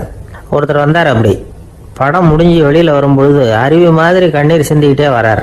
ஏன் சார் படம் அவ்வளவு சோகமா அப்படின்னு கேட்டார். இன்னொருத்தர், இல்லை சார் கூட்டம் ரொம்ப குறைச்சல் சார், மொத்தம் படம் பார்க்க வந்தவங்களே 15 பேர் தான் சார் அப்படின்னார் கண்ணீரை தொடச்சிக்கிட்டே. அதுக்கு நீங்கள் ஏன் சார் அழறீங்கன்னு கேட்டார் அவர். இந்த படத்தோட தயாரிப்பாளரே நான் தான் சார் அப்படின்னாரா இவர். என்னை தேடி ஒருத்தர் வந்தார். எனக்கு ரொம்ப நாளா ஒரு சந்தேகம், அதுக்கு உங்களை கேட்டு விளக்கம் பெறணும்னு வந்திருக்கிறேன்னார். என்ன உங்க சந்தேகம்னு கேட்டேன். யாரு என்ன பார்த்தாலும் உடனே முகத்தை திருப்பிட்டு போடுறாங்க சார், அதுக்கு என்ன காரணம்னு எனக்கு தெரியல, அதுதான் உங்களை கேட்டு தெரிஞ்சுக்கலாம்னு வந்திருக்கிறேன்னார்.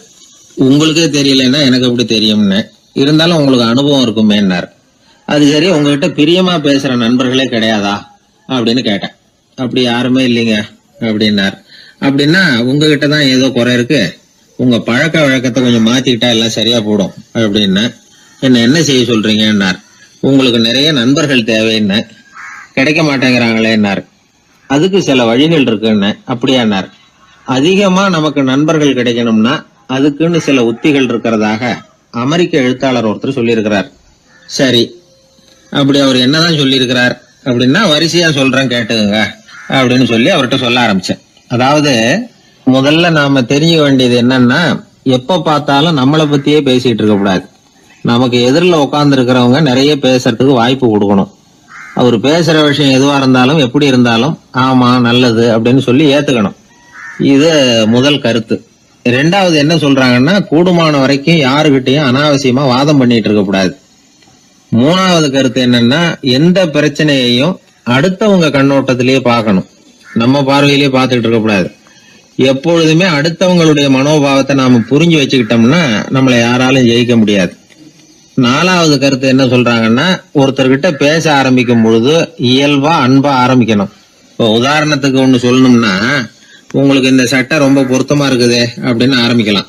அதை விட்டுட்டு அன்னைக்கு என்ன சார் என்ன அம்போன்னு விட்டுட்டு போயிட்டீங்க அப்படின்னு ஆரம்பிக்க கூடாது.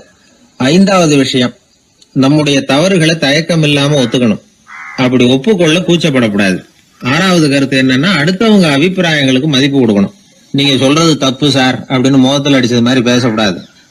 ஏழாவது கருத்து என்ன சொல்றாங்க, நம்முடைய கருத்து என்னவோ அதை எதிராளியின் வாயிலிருந்து வரவழைக்கணுமா. அப்படி வரவழைக்கிறதுக்கு நாம முயற்சி பண்ணணும், அதுக்கு தகுந்த மாதிரி நாம பேசணும். எட்டாவது குறிப்பு என்னன்னா, சில பேர் எப்ப பார்த்தாலும் சவால் விட்டுக்கிட்டே இருப்பாங்க, அனாவசியமா சவால் விடக்கூடாது. ஒன்பதாவது யோசனை, நம்ம யோசனையை புதிய முறையில சொல்லி பார்க்கலாம். மற்றவர்கள் சொல்லுகிற யோசனையை ஏத்துக்கணும். அந்த யோசனை மகா மோசமானதா இருந்தா கூட அதை ஏத்துக்கிற மாதிரி கூட நடிக்கலாம், அதுல ஒண்ணும் தப்பு இல்லை. பத்தாவது குறிப்பு ரொம்ப முக்கியமானது, அதாவது அனாவசியமா பொய் சொல்லக்கூடாது. அப்படி எப்பொழுதாவது பொய் சொல்ல வேண்டிய அவசியம் ஏற்பட்டா பெரிய பொய்யா சொல்லணும், அதை நம்பும்படியா சொல்லணுமா. இதெல்லாம் அந்த நிபுணர் சொல்ற கருத்து தான். சில சமயம் தேவைப்பட்டா பொய்ய கூட உண்மையா மாத்திக்கலாமா. அது எப்படி பொய்ய உண்மையா மாத்துறது அப்படின்னா, இப்ப எனக்கு கார் ஓட்ட தெரியும்னு நண்பர்கள் கிட்ட ஒரு பொய்ய சொல்லிவிட்டீங்கன்னு வைங்களேன், நண்பர்கள் நிஜமாவே ஒரு காரை கொடுத்து ஓட்டுன்னு சொல்றதுக்கு முன்னாடி ஏதாவது ஒரு டிரைவிங் ஸ்கூல்ல சேர்ந்து கார் ஓட்ட கத்துக்கலாமே. இதுதான் இந்த பொய்ய உண்மையா மாத்துறது. இது ஒரு உதாரணம், அவ்வளவுதான். இது மாதிரி பல பொய்களை உண்மையாக்க முடியும். அப்படி பொய்ய உண்மையாக்கி கூட சில பிரச்சனைகளை தீர்த்திட முடியும். 11வது குறிப்பு என்ன சொல்லுதுன்னா, உயர்ந்த நோக்கங்களை மட்டுமே வெளியில பேசணும். உள் மனசு எவ்வளவு ஒட்டடை படிஞ்சு கிடந்தாலும் பரவாயில்ல. 12வது குறிப்பு, நல்ல நண்பர்களை தேடித்தான் பெறணும், அவங்க அவ்வளவு சுலபமா கிடைச்சிட மாட்டாங்க. இவ்வளவும் அனுபவசாலிகள் சொல்லி இருக்கிற குறிப்புகள். இந்த ஆலோசனைகளின்படி நடந்தா நமக்கு நல்ல நண்பர்கள் கிடைப்பாங்க. அதுக்கப்புறம் நமது வாழ்க்கை வெற்றி இருக்கிற திசையை நோக்கி வேகமா நகர ஆரம்பிக்கும்.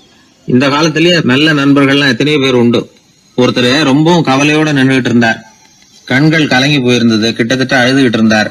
ஏன் சார் இப்படி அழறீங்க, என்ன ஆச்சு உங்களுக்குன்னு கேட்டேன். ஒரு மெதுவா கண்ணை தொடச்சிக்கிட்டு, என்னுடைய நண்பன் ஒருத்தன் ஒரு நாள் கோவத்துல என்ன பார்த்து உன்னோட 1 வருஷத்துக்கு பேச மாட்டேன் போன்னு சொல்லிவிட்டான், சபதம் போட்டுட்டான் அப்படின்னாரு. அதுக்காக இப்படி கவலைப்படுறீங்கன்னு கேட்டேன். அவரு சொன்னார், நான் அதுக்காக கவலைப்படல சார், அந்த 1 வருஷ கேடு என்னோட முடியுது, நான் அதை நினைச்சு எழுதிட்டு இருக்கிறேன் அப்படின்னா. இப்படிப்பட்ட நண்பர்களும் உண்டு. அதனால நல்ல நண்பர்களா பார்த்து நமக்கு சேர்த்துக்கிட்டோம்னா நம்ம வாழ்க்கையில எந்த முயற்சி எடுத்தாலும் அதுல சுலபமா வெற்றி கிடைக்கும்.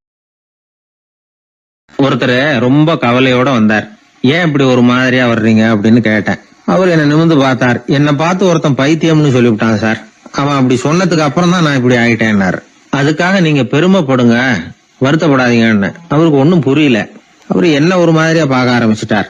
நான் உடனே ஓஷோ சொல்லி இருக்கிற சில கருத்துக்களை அவர்கிட்ட எடுத்து சொன்னேன். இத பாருங்க, இந்த உலகத்துல பல பெரிய மேதாவிகள்லாம் சாதாரண மக்கள் கண்ணுக்கு பைத்தியமா தான் தெரிஞ்சிருக்கிறாங்க அப்படின்னு விவரத்தை சொன்னேன். ஏன்னா மத்தவங்க மாதிரி அவங்க கவலைப்படுறது இல்ல, எதுக்கும் இறுக்கம் அடையறது இல்ல, சாவை கண்டு பயப்படுறது இல்ல, அற்பமான மகிழ்ச்சிக்கு ஆசைப்படுறது இல்ல.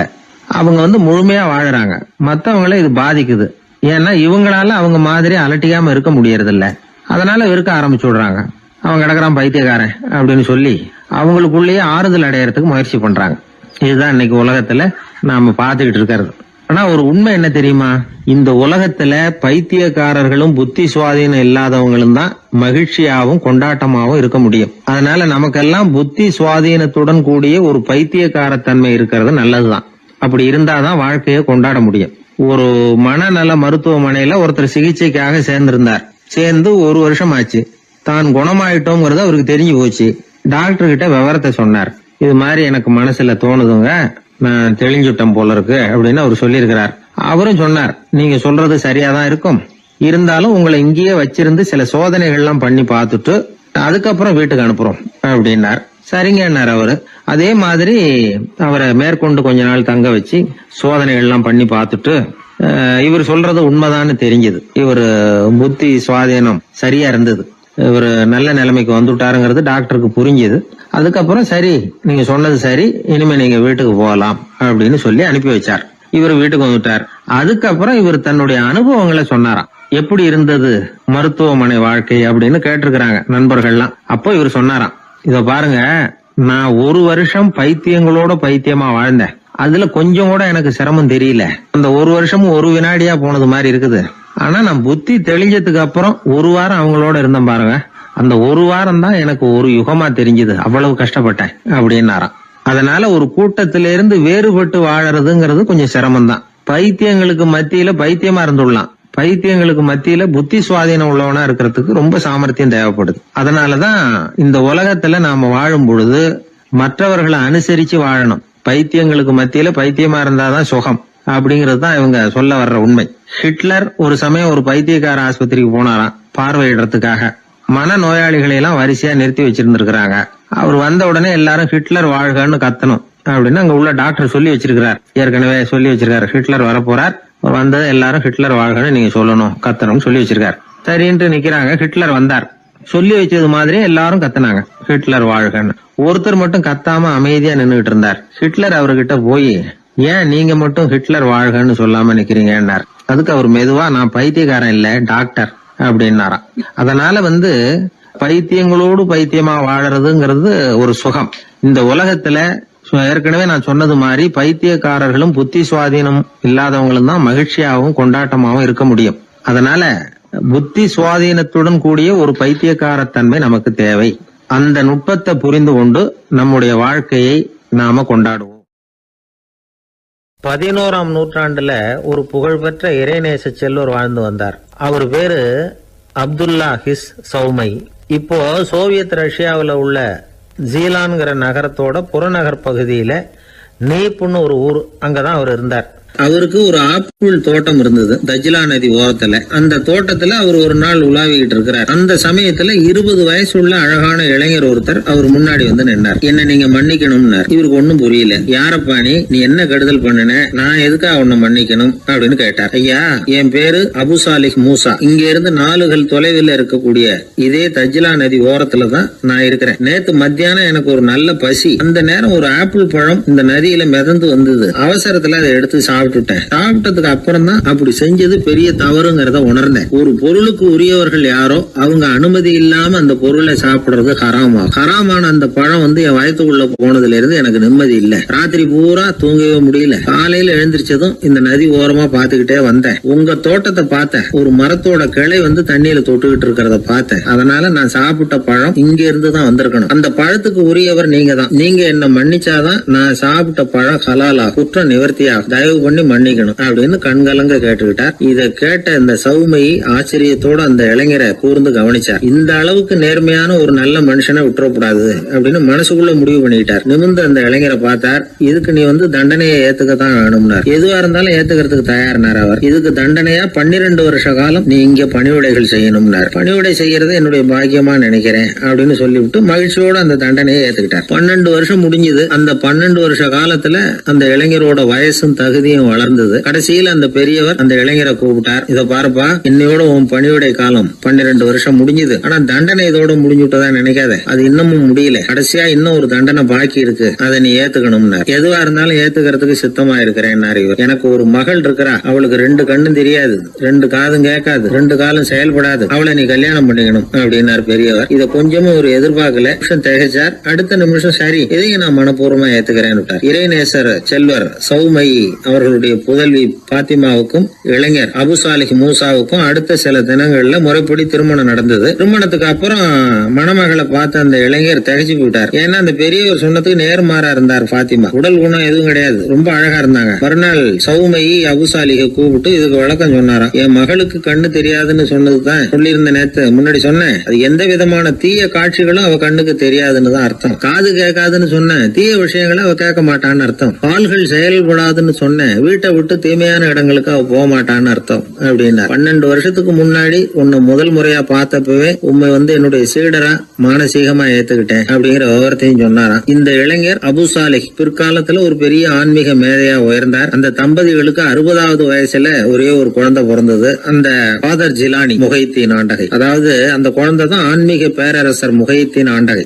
அப்படி அந்த கதையை சொல்லுவாங்க பழைய இதை. அப்படிப்பட்ட பெரியவர்களுடைய வாழ்க்கை தான் நமக்கு வழிகாட்டணும். எனக்கு ஒரு சிநேகிதன், அவன் சொன்னான், டேய் என்னுடைய மாமனார் கூட தன்னுடைய பொண்ணை எனக்கு திருமணம் பண்ணி கொடுக்கறதுக்கு முன்னாடி ஒரு செய்தியை சொன்னார். பொய்ன்னு அப்புறமா தான் தெரிஞ்சது அப்படின்னா. என்ன சொன்னார்னு கேட்டோம். என் பொண்ணு மாசத்துக்கு ஒரு தடவை ஏதாவது கோபம் வந்தா கையில கிடைக்கிறத எடுத்து உங்க மேல எரிவா, நீங்க தான் அனுசரிச்சு நடந்துக்கணும்னு சொன்னார் அப்படின்னா. அப்படி அவர் சொன்னது பொய்யா அப்படின்னு கேட்டேன். ஆமா, அவர் மாசம் ஒரு தடவைன்னு அவர் சொன்னது பொய், தினம் ஒரு தடவை அப்படி செய்யறா, இதுதான் உண்மை அப்படின்னா. பேராசிரியர் கல்கி ரேடியோவில் பேசியிருக்காரு, சென்னை ரேடியோவில். எப்போ 1938 1938 ஜூலை மாசமா ஏதோ ரேடியோ ஆரம்பிச்சுது, சென்னை வானொலி ஆரம்பிச்சிருக்காங்க. அது ஆரம்பிச்ச 6வது நாள் கல்கி பேசியிருக்காரு. அதில் அவர் சொல்லுவார், நீ சொல்றத எதை சொன்னாலும் சுருக்கமா சொல்லு, தேவைக்கு அதிகமா வளர்த்தாத, சுவாரஸ்யமா சொல்லு, அதுதான் சிறுகதைக்கு இலக்கணம்னு பேசியிருக்காரு. நான் அதை போட்டு கேட்டிருக்கேன். அதை பார்த்தா அதில் அவருக்கு ஒரு உதாரணமே கொடுத்துருப்பாரு. அதில் அதாவது சொல்றத சிறுகதை, தமிழில் சிறுகதைன்னு அவருக்கு தலைப்பு. அந்த பேச்சில் சிறுகதைன்னா என்னன்னா சிறுசா இருக்கணும், அதுல ஒரு கதை இருக்கணும், அதான் சிறுகதைன்னு அவர் விளக்கம் கொடுக்குறாரு கல்கி. கதைன்னா என்னன்னா ஒரே ஒரு ஊர்ல அப்படின்னு ஆரம்பிச்சா அப்புறம் என்ன அப்படின்னு கேட்க தோணுது இல்ல, அப்படி இருக்கணுமா. ஒரு வரியை படிக்கும் பொழுது அடுத்த வரி என்ன அப்படின்னு நமக்கு ஆர்வத்தை தூண்டணும். அதுதான் கதை அம்சங்கிறது. சிறுன்னா தேவைக்கு அதிகமா வளர்த்தாத, சிறு கதைன்னா தேவைக்கு அதிகமா ஒரு வார்த்தையை கூட போடாதே அப்படின்னு சொல்லி, அதான் சிறுகதையினுடைய இலக்கணம் அப்படின்னு சொல்லிட்டு அதுக்கு ஒரு உதாரணம் போட்டிருக்காரு. சிறுகதை இலக்கணம் என்னன்னா, அதாவது ஒரு நாள் காஞ்சிபுரம் உபய வேதாந்த தேசிக சுவாமிகள் தன் வீட்டு வேலைக்காரன் குப்பனை கூப்பிட்டு, அடே குப்பா, நீ உடனே ஸ்ரீபெரும்புதூர் ஓடிப்போய் அங்கே இருக்கிற திருவேங்கடாச்சாரியை சந்தித்து, திருக்குடந்தையில இருந்து இங்கே வந்திருக்கிற திருநாராயண ஐயங்கார் சுவாமிகள் திருக்கோவில் ஆராதனைக்கு திருத்துழாய் எடுத்து திரும்புகையில் திருக்குளத்தில் திருப்பாசி வழுக்கவே திருவடி தவறி வீழ்ந்தார் என்று சொல்லிவிட்டு வா அப்படின்னு எழுதினார். குப்பன்ட்ட வேலைக்காரன்ட்ட சொல்லிவிட்டு, என்னடா சொல்லிருவியா, நான் சொன்னதானே, சொல்லிடுறேன் சாமி எனக்கு தெரியும் இருக்கான். எப்படி சொல்லுவதை என்கிட்ட ஒரு தடவை இங்கே சொல்லி காட்டுன்னு இருக்காரு. அப்ப அந்த அவன் சொன்னான், குப்பை என்ன சாமி, கும்மோனு தாசாமி குட்டையில ஒண்ணான்னு சொல்லணும், அவ்வளவுதானே. இதை நான் சொல்லிட்டு போறேன், இது என்ன பெரிய விஷயம் அப்படின்னா. இதை சொல்லிவிட்டு கல்கி சொல்றாரு, சிறுகதையின் இலக்கணம் அந்த குப்பனுக்கு தெரிந்திருக்கிறது, உபய வேதாந்த தேசிக சுவாமிகளுக்கு புரியவில்லை அப்படின்னு ஒரு கல்கி. அப்ப அது எதை சொன்னாலும் சுருக்கமா சொல்றது, இந்த வேடிக்கையா சொல்றது, அதெல்லாம் வந்து மனிதர்கள்ட்ட சக மனிதர்கள்ட்ட ஒரு பிரியத்தை ஏற்படுத்தும். நல்ல ஒரு கவர்ச்சி அந்த கதையை படிக்கணும்னு தோணும். அப்படிதான். அதனாலதான் அந்த விஷயங்களை சேர்த்து சேர்த்து வானொலியிலையும் தொலைக்காட்சியிலும் நாங்க உபயோகப்படுத்துறோம். வானொலியிலேயே ரொம்ப, தொலைக்காட்சியிலேயே கூட நிறைய சுவாரஸ்யமான அனுபவம் நம்ம வாழ்க்கையிலேயே நடக்கும். நிறைய வாழ்க்கையிலேயே கூட. இப்போ நான் இது முதல்ல திருநெல்வேலியில தான் ரேடியோவில் சேர்ந்தேன், திருநெல்வேலி ரேடியோவில். அப்போ முத போய் என்னை பேட்டி எடுக்கிறதுக்கு மைக்கெல்லாம் கொடுத்து எங்கள் டைரக்டர் ஒருத்தர் அனுப்புனார். யாருக்கிட்டன்னா இந்த டனால் தங்கவேலுன்னு ஒரு நடிகர் இருந்தார், கே.ஏ. தங்கவேலுன்னு ஒரு பிரபலமான நகைச்சுவை நடிகர். அவரு இதுக்கு ஒரு பொருள் காட்சியில நாடகம் நடத்துறதுக்காக வந்திருக்காரு திருநெல்வேலிக்கு. அங்க வந்து ஒரு ஹோட்டல்ல தங்கியிருக்காரு. அப்போ நான் இப்பதான் புதுசா போய் வேலையில சேர்றேன் ரேடியோவில். எங்க டைரக்டர் கூப்பிட்டு இது மாதிரி தங்கவேலுங்கிற நடிகர் வந்திருக்கிறாரு, அவரை போய் இன்டர்வியூ பண்ணிட்டு வா, பேட்டி எடுத்துட்டு வா அப்படின்னாரு. சார் எனக்கு பழக்கம் இல்லை, கொஞ்சம் பழக்கம் ஆனதுக்கப்புறம் போகிறேன், இப்போ வேற யாரையாவது அனுப்புங்கன்னு. இல்லை அப்புறம் எப்போதான் கற்றுக்கிறது, நீ போய் கற்றுட்டு வா அப்படின்னு சொல்லி உடனே மைக்கு எல்லாத்தையும் கொடுத்து அனுப்பிச்சிட்டார் கூட. அங்கே போனோம், போய் ரூமில் கட்டுதான், வா தம்பி வாழ்க்கை வந்து உட்காருங்க, என்ன செய்யணும் அப்படி இப்படின்னார். அவர் ரொம்ப ஊக்கமாக பேசினார், இந்த பயமுறுத்தல. என்ன வேணும் அப்படின்னா, ஒன்றும் இல்லை, கேள்வி கேட்குறேன் பதில் சொல்லுவேன், கேளுங்க, என்ன வேணாலும் கேளு, நான் சொல்கிறேன் அப்படின்னார். அப்போ நான் வழக்கமாக சும்மா சில குறிச்சிட்டு போனேன். முதல் தடவை பேட்டி இல்லை, அதனால எனக்கு பயம். குறிச்சிட்டு கேள்வி, நீங்கள் முதல் தடவையாக மேடை ஏறினது எப்போ சார், முதல் தடவையா என்ன வேஷம் போட்டீங்க, எந்த நாடகம் அப்படின்னு கேட்டேன். இப்போ தங்கவேல் சொன்னார், அதை ஏன் கேட்குற தம்பி, முதல் தடவை எனக்கு அனுமார் வேஷம் போட்டு விட்டானுவோம், அதுவும் வசனமே கொடுக்கல, மற்றவன்லாம் பேசிகிட்டு இருக்கான் மேடையில், எனக்கு ஒரு ஸ்டூலை போட்டு அனுமார் வேஷம் போட்டு உட்கார வச்சுட்டான், நான் பாட்டு உட்காந்துருக்கேன், அவனு பாட்டு பேசிகிட்டு இருக்கான், அவ்வளோதான் எனக்கு ஆக்டிங்கு, அதான் முதல் வேஷம் எனக்கு அனுபவம்னார். அப்போ நான் கேட்டேன், அப்படின்னா ரொம்ப கஷ்டப்பட்டு நடிச்சிருப்பீங்க போல் இருக்கே சார் அப்படின்னேன். அதில் என்ன தம்பி கஷ்டம், வசனமும் கிடையாது, ஒன்றும் கிடையாது, சும்மா ஸ்டூலில் உட்காந்துருக்கிறது தானேன்னாரு. அப்போ நான் கேட்டேன், இல்லை சார், அனுமார் வேஷம் போட்டுக்கிட்டு சும்மா உட்காந்துருக்கிறது கஷ்டம் இல்லையா அப்படின்னா.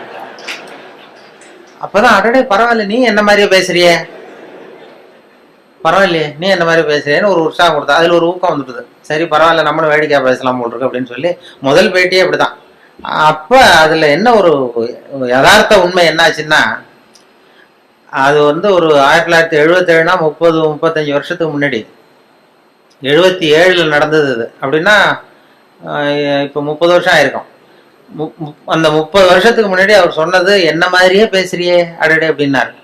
கடைசியில் என்ன ஆச்சுன்னா, அவரை மாதிரியே பேச வேண்டிய ஒரு சந்தர்ப்பத்தை என்கிட்ட கொண்டாந்து கடைசியில் விட்டுது. அவர் செத்ததுக்கு அப்புறம், அவர் கடைசியாக ஒரு படத்தில் அவர் நடிச்சுட்டு செத்து விட்டார்.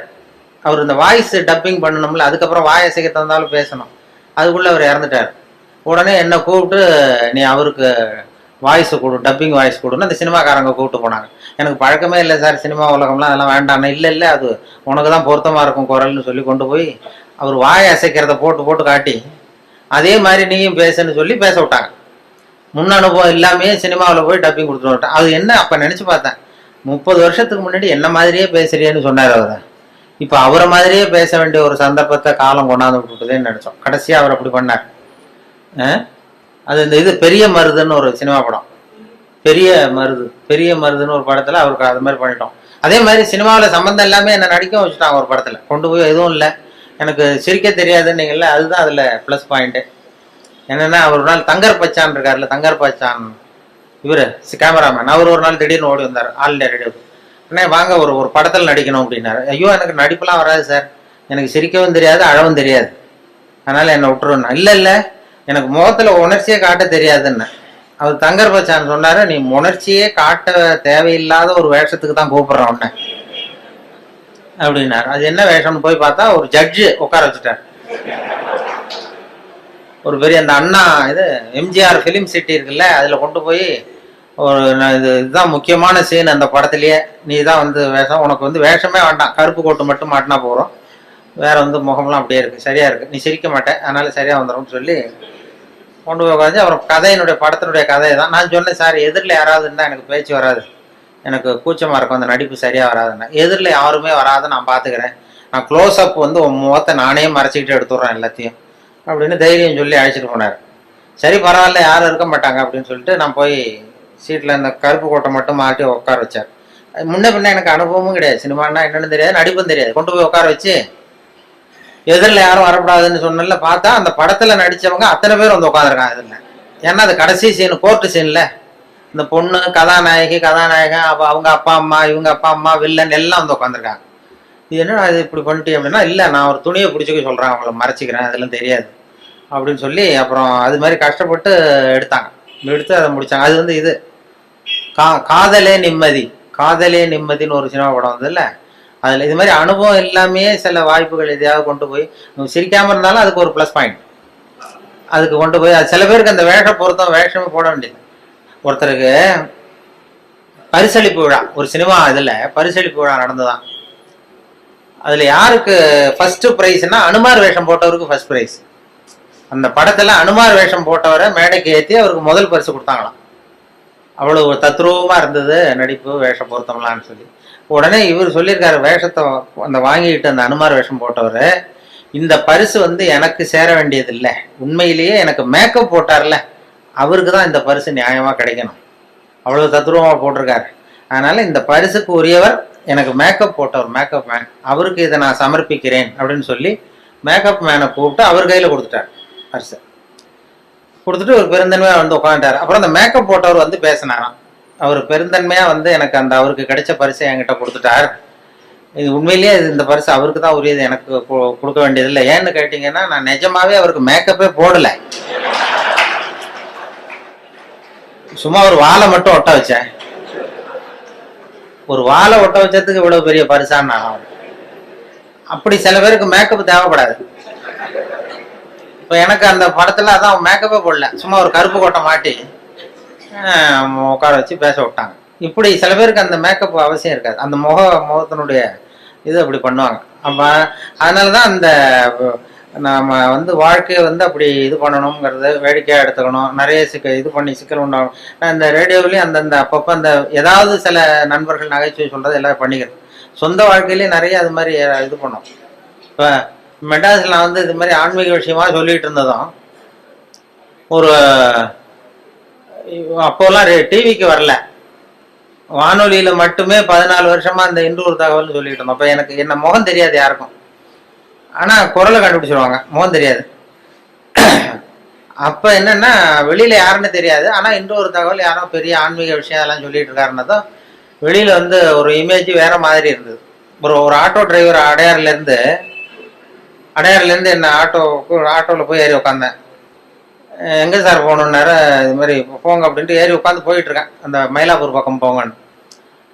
அவருக்கு என்ன ஒரு சந்தேகம்னா, இவன்கிட்ட பேச்சு கொடுத்துட்டே வர்றாரு, இவர் எங்கேயோ இவர் குரலை கேட்டது மாதிரி இருக்க அப்படின்னு அவர் ரேடியோவில் கேட்டிருக்காரு. அதை உறுதிப்படுத்திக்கிறதுக்கு அப்போலாம் டிவியில் வரலன்னா உறுதிப்படுத்திக்கிறதா என்கிட்ட பேசிக்கிட்டே இருக்காரு. சார் இன்னைக்கு பேப்பர் பார்த்தீங்களா அது இதுன்னா நானும் பேசிகிட்டே இருக்கேன். அவர் மனசுக்குள்ள ஒரு சந்தேகம், கேட்கறதுக்கு ஒரு தயக்கம். வந்து மயிலாப்பூர் வந்தது எங்கே நிறுத்தணும் வண்டியேன்னார். ஆல் இண்டியா ரேடியோ வாசல்ல நிறுத்தினேன். அவர் புரிஞ்சுக்கிட்டார், ஆஹா இவர் தான் நம்ம தேடின ஆள் அப்படின்னு. ஆல் இண்டியா ரேடியோ கேட்டுக்கிட்ட கொண்டு போய் நிறுத்தி இறங்கினதும் நான் காசை கொடுத்துட்டு உள்ள போனேன். உள்ள போகிறப்ப சார் ஒரு நிமிஷம் நில்லுங்கன்னார். என்னப்பான்னு, இந்த ரேடியோவில் ஒருத்தர் இன்று ஒரு தகவல்னு சொல்லிட்டு இருக்காரு, அது நீ தானா அப்படின்னா. ஆமாம் நான் தான் அப்படின்னு. அப்படியே அதிர்ச்சி ஆனது மாதிரி பார்த்தாரு. என்ன பார்த்துட்டு, என்ன சார் பேண்ட்லாம் போட்டிருக்கீங்க அப்படின்னாரு. என்னப்பா இது இல்லை சார், நான் தாடிலாம் வச்சுக்கிட்டு இருப்பீங்கன்னு நினச்சேன், தாடி வச்சுக்கிட்டு ஒரு காவி வேஸ்ட் கட்டிக்கிட்டு இருப்பீங்கன்னு நினச்சேன். ஆனால் அது மாதிரி அந்த முகத்தை பார்க்காதப்ப அந்த அப்படி ஒரு இமேஜை உண்டு பண்ணும். ஒரு அம்மா ஒரு நாள் ஒரு பொண்ணை கூப்பிட்டுட்டு என்கிட்ட ஆசீர்வாதம் வாங்க வந்துட்டு ஆல் இண்டியா ரேடியோக்கு வந்து வேலூர் பக்கத்துல இருந்து ஒரு நாள் சாயந்தரம் 5 மணிக்கு என் கூட வேலை பார்க்குறவங்களாம், இதில் வந்து கேசினோவில் ஒரு அருமையான இங்கிலீஷ் படம் போட்டிருக்கான், வா போய் பார்ப்போம்னு எனக்கு கூப்பிட்டு இருக்கிறாங்க நண்பர்கள்.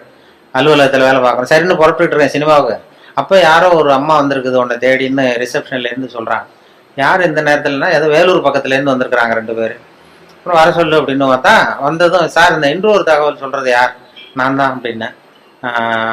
உங்களை தான் சார் பார்க்க வந்தோம் அப்படின்னா. என்னம்மா பண்ணணும் அப்படின்னா, என் பொண்ணுக்கு ஆசீர்வாதம் பண்ணணும் சார், நாங்கள் சினிமாவுக்கு புறப்பட்டு இருக்கோம் இங்கிலீஷ் படத்துக்கு, நீங்கள் என்னம்மா தப்பாக நினச்சிட்டு வந்துட்டீங்கன்னு நினைக்கிறேன். இல்லை சார் உங்கள்கிட்ட தான் ஆசீர்வாதம் வாங்கணும்னது. இல்லைம்மா நான் வந்து சொந்தமாக எதுவும் சொல்லலை, பெரியவங்க சொல்கிற கருத்தை வந்து ரேடியோவில் சொல்லிகிட்டு இருக்கேன், அதனால் என்னையே பெரிய மகானா நினச்சிக்கிட்டு நீங்கள் வந்துட்டீங்க, அதனால் நீங்கள் நினச்சது தப்பு அப்படின்னா. இல்லை சார் உங்களை பற்றி உங்களுக்கு தெரியாது சார், எங்களுக்கு தான் தெரியும். இப்போ என்ன பண்ணணும்னு, விபூதி பூசி விடுங்க சார், என் பொண்ணுக்கு சீக்கிரம் கல்யாணம் ஆகணும், விபூதி பூசி விடுங்க சார் அப்படின்னு. விபூதி நானே பூசலியம்மா, எங்கேருந்து கொண்டு வரணும்னா நானே கொண்டு வந்திருக்கேன் சார் கையோடங்குது. உடனே சரின்னு அது ஒத்துன்னு காலில் விழுந்தது. உடனே அவங்ககிட்டே விபூதி வாங்கி பூசிட்டு உனக்கு சீக்கிரம் கல்யாணம் ஆகிடும் போயிட்டு வாமா அப்படின்னு அனுப்பிச்சிட்டேன். அனுப்பிச்சது என் கூட இருக்கிற பசங்கள்லாம் இருக்கிறாங்கல்ல, ரேடியோவில் வேலை பார்க்குறான், அவன்லாம் என்ன ரொம்ப விஷமத்தனமாக பார்க்குறான். நாங்கள்லாம் 10 வருஷம் 15 வருஷமா ரேடியோவில் வேலை பார்க்குறோம், நீ வந்து 5 வருஷம் தான் ஆச்சு, அதுக்குள்ளே வந்து ஆசீர்வாதம் பண்ண ஆரம்பிச்சிட்டியே அப்படின்னு இது பண்ணா. இருக்கட்டப்பா அப்படின்னு அவரும் போயிட்டோம். அப்புறம் பார்த்தா ஒரு ஒரு 2 மாதம் கழிச்சு அந்த அம்மா வந்து சார் உங்கள் ஆசீர்வாதத்தினால கல்யாணம் நிச்சயமாயிட்டுது சார் அப்படின்னுது. ஆஹா, நமக்கு ஏதோ பெரிய அருள் இருக்குன்னு நான் உடனே முடிவு பண்ணிட்டேன். சரி, ஏதோ விஷயம் இருக்கு, நம்ம ரிட்டையர் ஆனதுக்கு அப்புறம் ஒரு ஆசிரமம் ஒன்று போட்டுடலாம் அப்படின்னு சொல்லி, அப்படின்னா அப்போ கூட சினிமாவுக்கு வந்தவன் அப்படி ஒரு ஐடியா இருந்தால் என்ன சிஷ்யனா சேர்த்துக்கிடாங்கிறான். இப்படி பண்ணிட்டு அப்போ அந்த மாத்திருபூதம்னு ஒரு டாக்டர் இருக்காருல்ல, அவர் வந்தார். அவர் இப்போ இல்லை, இந்த மாத்திருபூதம் இந்த டிவிலாம் வருவார், அவர் ரேடியோவுக்கு அடிக்கடி வருவார். நான் அவர்கிட்ட கேட்டேன், சார் இது மாதிரி, அவர் மனோதத்துவ டாக்டர், நான் ஒரு பொண்ணுக்கு வந்து விபூதி பூசி விட்டேன் சார், அதுக்கு வந்து கல்யாணம் நிச்சயம் ஆயிட்டுது, நான் ஆசீர்வாதம் பண்ணி 1 மாதத்துலேயே கல்யாணம் நிச்சயம் ஆயிட்டுது அப்படின்னா எனக்கு ஏதாவது அருள் இருக்கா அப்படின்னு கேட்டேன் அவர்கிட்ட. சைக்காலஜியில் என்ன சொல்கிறீங்க அப்படின்னு. அவரு வேடிக்கையாக சொன்னார், இந்த பார், கல்யாணம் ஆகிற வரைக்கும் உள்ள பிரச்சனையெல்லாம் நீ பார்த்துக்கோ, அதுக்கப்புறம் ஏதாவது பிரச்சனை இருந்தால் என்கிட்ட சொல்லு அப்படின்னா.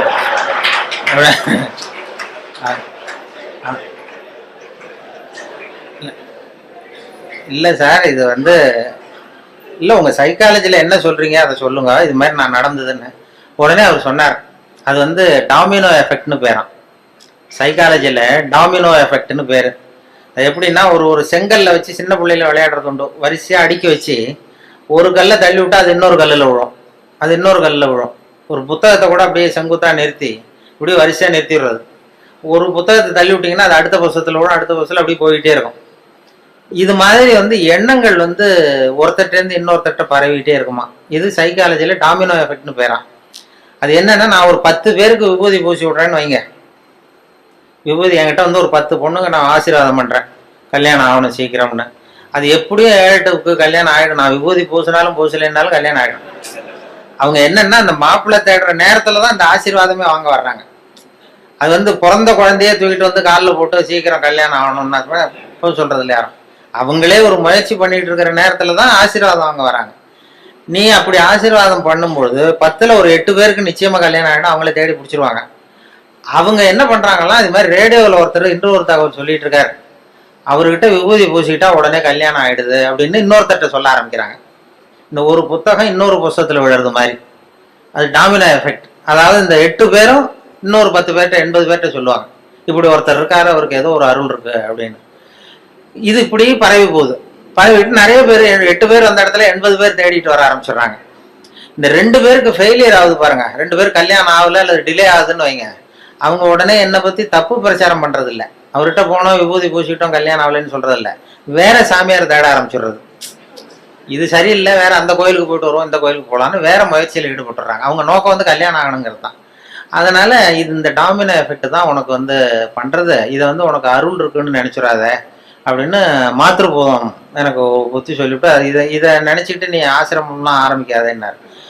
அப்போ தான் நினச்சேன், ஓஹோ, இந்த சாமியார்கள்லாம் இப்படி தான் உற்பத்தி ஆகிறாங்க போல் இருக்கு அப்படின்னு சொல்லி, ரொம்ப சுலபமாக இந்த டாமினோ எஃபெக்ட் தான் இந்த சாமியார்களுக்கு கூட்டம் சேருது. அது அவங்க அந்த சைக்காலஜியில் அது அப்படி தான் அதுக்கு அடையாளம் கண்டுபிடிக்கிறாங்க. அப்படி வந்துடும். என்னை பற்றி தப்பான அபிப்பிராயத்தை இந்த ரேடியோவில் இமேஜை மட்டும் தெரிஞ்சுக்கிட்டு அப்படி எல்லாம் தேடி வர ஆரம்பிச்சிட்டாங்க நிறைய பேர். அப்படி அது மாதிரி வேடிக்கைகள் நடக்கும் அதில். அதனால் அந்த இது சொல்லும்போது, இப்போ விவசாய நிகழ்ச்சிங்கிறது ரொம்ப ட்ரையாக இருக்கும், இந்த இது மாதிரி ஸ்டாட்டிஸ்டிக்ஸ் மாதிரி. அதனால் விவசாயத்துலேயும் நாங்கள் வந்து எதையாவது வேடிக்கை கலந்து விட்டுறது. இப்போ கோழி பண்ணை வளர்க்குறத பற்றி பேசுவோம். கோழி பண்ணை வைக்கிறது எப்படி, எத்தனை கோழி விடணும், எப்படி தீனி போடுறதுன்னு சொல்லி ட்ரையாக சொல்லிட்டா அது வந்து ஒரு இதாக ரொம்ப, அதில் வந்து எதையாவது வேடிக்கையை கலந்து கதை மாதிரி சொல்கிறது தான் வழக்கம் இந்த ரேடியோவில். அது அப்படி சொல்லுவோம். ஒருத்தர் கோழி பண்ணை வைக்கணும்னு ஆசைப்பட்டான். அவன் என்ன பண்ணுறது, போய் உடனே ஒரு கால்நடை மருத்துவர்கிட்ட போய் யோசனை கேட்க வேண்டியது தானே. அவன் நேராக போய் உள்ளூர் சாமியார்கிட்ட வைத்தியம் கேட்டான். உள்ளூர் சாமியார்கிட்ட இது மாதிரி கோழி பண்ணை ஒரு 1000 கோழியை வச்சு வளர்த்தான், பண்ணையை வச்சு. அதில் பாதி செத்து போச்சு. உடனே என்ன குறைன்னு தெரியலையேன்னு சொல்லி சாமியார்கிட்ட போய் யோசனை கேட்டான். ஒரு சாமியார் ஏதோ மந்திரம் பண்ணிட்டு, நீ கோழி பண்ணை வச்சிருக்கியா, அது மேலே கூரை போட்டிருக்கியா, ஓடு போட்டிருக்கியா, அந்த கொட்டாயில் ஓடு போட்டிருக்கேன்னா அதான் தப்பு, நீ கூரையை மாற்றி சரியாக போடுன்ட்டார். ஏதோ பண்ணி ஆசீர்வாதம் பண்ணி சரின்ட்டு வந்து கூரையை மாற்றினான். அப்புறமும் பாதி செத்துது. மறுபடியும் அதே சாமியார்கிட்ட போனான், மறுபடியும் பாதி செத்து போச்சு சாமி அப்படின்ட்டுருக்கான். சரி இந்த செவுருலாம் வந்து செங்கல் செவரா மண்ணு செவரா அப்படின்னா செங்கல் செவரு அப்படின்னா அதான் தப்பு, மண்ணு செவரா மாற்று சரியா போடும்ட்டான். சரின்ட்டு அதையும் மாற்றினா அப்புறமும் பாதி செத்துது. ஓடி போய் சாமிகிட்டே நின்னான். இப்போ சரிப்பா இந்த கேட்டு வாசப்படி தெற்கு முகமாக வச்சிருக்கியா வடக்கு முகமாக வச்சிருக்கியானா வடக்க வச்சிருக்கானா அதான் தப்பு, தெற்க மாற்று அப்படின்னா மாற்றிட்டான்.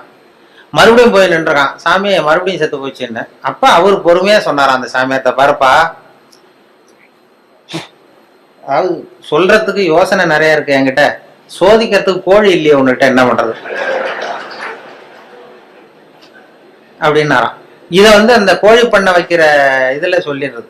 கோழி பண்ணையை பத்தி ரேடியோவில் ஒலி வரும்போது இப்படி ஒரு கதையை உண்டு பண்றது. இதெல்லாம் வந்து ஒரு சுவாரஸ்யத்தை உண்டு, ஒரு வேடிக்கைங்கிறது. ஒரு விவசாய நிகழ்ச்சியை பண்ணும்பொழுது கூட அந்த ஹியூமர், அந்த நகைச்சுவைக்கு ஒரு மரியாதை இருந்தது.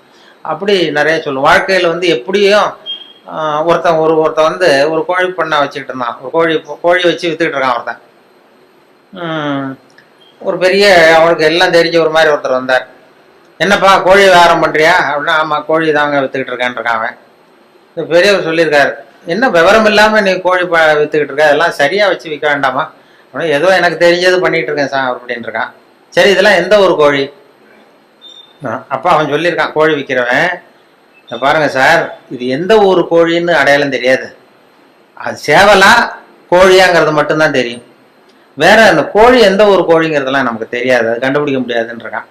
இவரு சிரிச்சாராம். அந்த என்னடா இவ்வளவு தூரம் விவரம் தெரியாம இருக்க, கோழின்னா அந்த முதுவை பார்த்தே கண்டுபிடிக்கணும் எந்த ஒரு கோழின்னு, அது தெரியாம கோழி வியாபாரம் பண்ண வந்துட்டே நீ அப்படின்னு சொன்ன. உங்களுக்கு தெரியுமா சார்ன்றான். எனக்கு தெரியும்டா, அதோ போது பாரு அந்த மூலையில 2, அது வந்து நாமக்கல் கோழி, அதுல ஒரு 2 கூடு, முதுவை பார்த்தாவே தெரியுது. போது பாரு இது சேலத்து கோழி, இதுல ஒரு 2 கூடு எடுத்து வை. போது பாரு கோயம்புத்தூர் கோழி, இது முதுவை பார்த்தா தெரியுது, அதுல ஒரு 3 எடுத்து வை அப்படின்ட்டான். அவன் எடுத்து வச்சுட்டான். அவன் ஆச்சரியமா வச்சதும் இவர் பெரிய ஒரு காசை கொடுத்துட்டு கேட்டாராம், இந்த முதுவை பார்த்தே கண்டுபிடிக்கணும்டா, இது கூட தெரியாம வந்து நீ வந்து கோழி விற்க வந்துட்டியே, உனக்கு எந்த ஊர்றான்னு கேட்டிருக்காரு. அவன் முதுவை திருப்பி காட்டினானா, பார்த்து தெரிஞ்சுக்கோ நீயே பார்த்து தெரிஞ்சுட்டு போ. அதாவது அகந்தை வரக்கூடாதுங்கிறதுக்காக சொல்லுவாங்க. நமக்கு தான் எல்லாம் தெரியும்னு நினைக்கக்கூடாது, அது வந்து இதாகிடும். அதுக்குதான் அந்த இதுவும் சொல்லுவாங்க, கர்வம்ங்கிறது கூடாது, மனிதர்களுக்கு கர்வம் வரக்கூடாது, கர்வம் வந்து தப்பு. ஒரு வெள்ளம் படிச்சுட்டு, அதான் ஒரு பிவிஎஸ்சி படிச்சுட்டு, பிவிஎஸ்சி கால்நடை மருத்துவருக்கு படிச்சுட்டு கிராமத்துக்கு வந்திருக்கான். அவனுக்கு எல்லாம் படிச்சுட்டோம் எல்லாம் தெரிஞ்சு போச்சுங்கிற ஒரு கர்வம் வந்துட்டுது. வந்தது அங்கே ஒருத்தன் மாடு மேய்ச்சிட்டு இருந்திருக்கிறான். என்னடா விவரம் இல்லாமல் மாடு மேய்க்கிறீங்க, இதெல்லாம் பண்ணைன்னா அதுக்கு ஒரு சயின்டிஃபிக்காக செய்யணும், அதெல்லாம் சயின்டிஃபிக்காக மாடு மேய்க்கணும், இதெல்லாம் ஒன்றும் தெரியாமல் இன்னமும் இங்கே ஒன்றும் விவரம் இல்லாமல் பண்ணிட்டு இருக்கீங்களே, இது என்ன இதெல்லாம் மாடு மேய்க்கிறீங்களே, இதெல்லாம் நீ தான் பார்த்துக்கிறியானா? ஆமான்றான். என்ன உங்கள் ஊரில் இது மாதிரி பசுமாட்டுக்கெல்லாம் கொம்பு இருக்காதா, பசுமாட்டுலாம் கொம்பு இருக்காதா அப்படின்றான். அப்போ அந்த பொடியும் சொன்னானா, சார் பசுமாட்டுக்கு கொம்பு இல்லைன்னா அதுக்கு 2-3 காரணம் இருக்குது. அதாவது கண்ணுக்குட்டியாக இருக்கிறப்ப அது கொம்பை வந்து எடுத்துருவோம், அதுக்கு முளைக்காது, அது கண்ணுக்குட்டியாக இருக்கிறப்ப கொம்பே முளைக்காது, அதனால கொம்பு இல்லாமல் இருக்கும். 2வது காரணம் வந்து வளர்ந்ததுக்கு அப்புறம் ஒன்னோட ஒன்று முட்டிக்கும், அதனால அது முட்டிக்கப்படாத கொம்பை நாங்களே எடுத்துருவோம், அதனால கொம்பு இல்லாமல் இருக்கும். இப்போ இதுக்கு ஏன் கொம்பு இல்லைன்னா இது 3வது காரணம். இதுக்கெல்லாம் ஏன் கொம்பு இல்லைன்னா இதெல்லாம் மாடு இல்லை குதிரை அப்படின்னா. அப்பதான் தெரிஞ்சிருக்கு இவன், ஆஹா நம்ம வந்து ரொம்ப இதாகிட்டோம், படிச்சா எல்லாம் தெரிஞ்சிடும்னு நினைச்சிட்டோம். படிக்கிறதுங்கிறது தகவல் அறிவு தான், தகவல் அறிவை சேகரிக்கிறது. அதனால அது மாதிரி சொல்லுவாங்க. இப்படி நிறைய அதுல எதையாவது சேர்த்து சொல்றது எங்க பழக்கம். அப்படி பண்றதுனால தான் இந்த நகைச்சுவை உணர்வுங்கிறத சில சமயம் பேப்பர்ல வர்றதை வச்சுக்கிட்டே கூட சில கடுமையான விஷயங்களை கூட வேடிக்கை வந்து மென்மையாக்கி கொடுத்துட்றது உண்டு. நாங்கள் அப்போ இந்த முன்னாடி ஒரு தரம் இந்த அரசியலில் ரொம்ப சூடாக இருந்தது, அமலாக்க பிரிவு அதிகாரிகள்லாம் வராங்க, விசாரணை நடக்குதுன்னு ரொம்ப கடுமையாக இருந்தது. அந்த நேரம் ஒரு விஷயத்தை எடுத்து இன்னொரு தகவலில் அப்படியே சொல்லிட்டோம், ஒரு கதை மாதிரி மாற்றி சொல்லியாச்சு. அது சொல்லக்கூடாது, சட்டப்படி சொல்லக்கூடாது, ஆனால் ஒரு கதையாக மாற்றி சொன்னதுனால ஒன்றும் பிரச்சனை இல்லாமல் போயிடுது. அது என்னென்னா, அது ஒரு கதை மாதிரி சொன்னோம். டெல்லியிலேருந்து 2 அதிகாரிகள் வந்தாங்களாம் தமிழ்நாட்டுக்கு. தமிழ்நாட்டில் ஒருத்தன் திடீர்னு கோடீஸ்வரன் ஆகிட்டான். கோடீஸ்வரன், அது எப்படி அவனுக்கு பணம் சேர்ந்தது, அதை போய் விசாரிச்சுட்டு வா அப்படின்னு 2 பேர் டெல்லியிலேருந்து அதிகாரிகள் அனுப்பிச்சிட்டாங்க. 2 பேர் வந்திருக்கான், அமலாக்க பிரிவு அதிகாரிகள். வந்து இவனை பிடிச்சி, டே நாங்கள் டெல்லியிலேருந்து வந்திருக்கோம், நீ எப்படி பணம் சேர்த்த, எப்படி கோடீஸ்வரன், நேற்று வரைக்கும் நீ சாதாரண ஆளாக இருந்த, திடீர்னு எப்படி பணம் சேர்த்த, அது சொல்லுன்னா அவன் சிரிச்சிருக்கான். இதுக்காகவாது சார் டெல்லியிலேருந்து மெனக்கிட்டு வந்தீங்க, நான் ஒன்றும் தப்பான வழியில் பணம் சேர்க்கல சார், நான் வந்து சரியான வழியில் தான் சேர்த்தேன், பந்தயம் கட்டியே பணக்காரன் ஆகிட்டேன். நான் பந்தயம் கட்டி எப்படிடா பணம் சேர்க்க முடியும் அப்படின்னா, நான் ஆகிட்டேன் சார் நீங்கள் நம்புங்க நம்ப முடியாது அப்படின்னா உங்ககிட்டயே ஒரு பந்தயம் கட்டி காட்டவான்றான். விசாரிக்க வந்தவங்ககிட்ட என்னடா பந்தயம்? ஆனால் இதை பாருங்க, இது என் கண்ணு, இது என் பல்லு, என் கண்ணை என் பல்லாலேயே கடிக்கிறேன், எவ்வளவு பந்தயம்ன்றான். 100 ரூபாய் எடுத்து வச்சானா விசாரிக்க வந்து, 100 ரூபாய் இதை ப்ரூவ் பண்றான் அப்படின்னு. அப்படியே ஒரு கண்ணை எடுத்துட்டான். அது பளிங்கு கண்ணு, ஏற்கனவே பளிங்கு கண்ணை வச்சிருக்கான். அதை எடுத்து கடிச்சுட்டான். வந்தவன் 100 ரூபாய் விட்டுட்டு நிக்கிறான். விசாரிக்க வந்தவன் உடனே கூட வந்தவனுக்கு கோவம் வந்துட்டுது. டேய், அவன்கிட்ட என்னடா ஏமாந்துக்கிட்டு இருக்க, அவன்கிட்ட உனக்கு விசாரிக்க தெரியல, நீ விளையாடா, நான் கேட்கறேன்னு சொல்லி, டே இப்படிலாம் பண்ணக்கூடாதா, நாங்கள் டெல்லியிலேருந்து மெனக்கிட்டு இதுக்காக வந்திருக்கோம், எப்படிடா பணம் சேர்த்த என்கிட்டயாவது சொல்லு அப்படின்னா. நீங்க அவரை விட கொஞ்சம் புத்திசாலியா தெரியுது சார், அதனால நீங்களாவது நம்புங்க, நான் பந்தயம் கட்டி தான் பணம் சேர்த்தேன். நம்ப முடியாதுன்றான். அப்படின்னா உங்ககிட்ட இன்னொரு பந்தயம் கட்ட வேண்டாம்ப்பா, என்ன என் ஆளை தான் ஏமாத்தி விட்டியே. இல்லை சார், அவர் வந்து கண்ணு பளிங்கு கண்ணு, அதனால தெரியாது, இந்த கண்ணு பளிங்கு கண்ணுங்கிறது தெரியாது, அதனால ஏமாந்துட்டார். நான் இப்போ உங்ககிட்ட கட்டுறது நெஜங்கண்ணு, இது வந்து நெஜங்கண்ணு, பளிங்கு கண்ணு கிடையாது, இதை கடிக்க முடியும் அப்படின்றான். அவன் ஒரு 100 ரூபாய் எடுத்து வச்சான். இவன் அப்படியே பல் செட்டை கட்டினான், தனியா கட்டி கடிச்சு விட்டான். அதையும் விட்டுட்டு 2 பேரும் அப்படியே அலண்டு போயிட்டாங்க. விசாரிக்க வந்தவன் வந்து, நீ மேற்கொண்டு அவன்கிட்ட பேச பேச நம்ம பணம் தான் போய்கிட்டு இருக்க, அவன்கிட்ட நாம வந்து அவன் பணம் எப்படி சேர்த்தான்னு கண்டுபிடிக்கிறதுக்கு வந்திருக்கோம், நாம வந்து அவனை இன்னும் கோடீஸ்வரன் ஆக்கிட்டு இருக்கோம். இதுக்காகவா மெனக்கிட்டு டெல்லியில இருந்து நம்மளை அனுப்புனாங்க? இது சரியா வராதுடா, இனிமே அவன்கிட்ட பேச்சு கொடுக்காத, ஒதுங்கி வந்து டெல்லிக்கு போறதுக்கு டிக்கெட்டுக்கு பணம் இருக்கா பாடுறா அப்படின்றான். எண்ணி பார்த்து சரியா இருக்கு, கரெக்டா இருக்கு, இன்னும் ஒரு பந்தயம் கட்டினோம்னா போச்சு, சரியா போகும், அதனால இப்ப இருக்கிறது சரியா இருக்குன்றான். அப்படின்னா அவன்கிட்ட மேற்கொண்டு விசாரிக்காத, நம்ம போய் நம்ம தலைவர்கிட்ட சொல்லிடுவோம், டெல்லிக்குன்னு நாங்க போயிட்டு வரோம் சார், ரொம்ப தேங்க்ஸ், நீங்க அப்படியே இருங்க சார், சௌக்கியமா இருங்கன்னு சொல்லிட்டு, ஏன் சார் கொஞ்சம் இருந்து சாப்பிட்டு போங்களேன்றான். அதெல்லாம் வேணாம் சார், நீங்க மறுபடியும் ஏதாவது பேச்சு வரும், மறுபடியும் பந்தயம் கட்டுவீங்க, நாங்க போயிட்டு வரோம், நாங்க பாத்துக்கிறோம் சார், நீங்க போயிட்டு வாங்க, ரொம்ப மரியாதையா அவனை விட்டுட்டு போயிட்டாங்க. 2 பேரும் போய் டெல்லியில இந்தியாவுக்கே தலைமை அதிகாரி அவர்கிட்ட போய் சொல்லிட்டான், சார் அவன் தமிழ்நாட்டுக்கு போனோம், தமிழ்நாட்டுல போய் அவன் எப்படி பணம் சேர்த்தானா பந்தயம் கட்டியே பணம் சேர்த்தேன்னு சாதிக்கிறான் சார், அது மட்டும் இல்ல எங்ககிட்ட ஒரு 200 ரூபாய் பிடிங்கிட்டு விட்டான் சார்.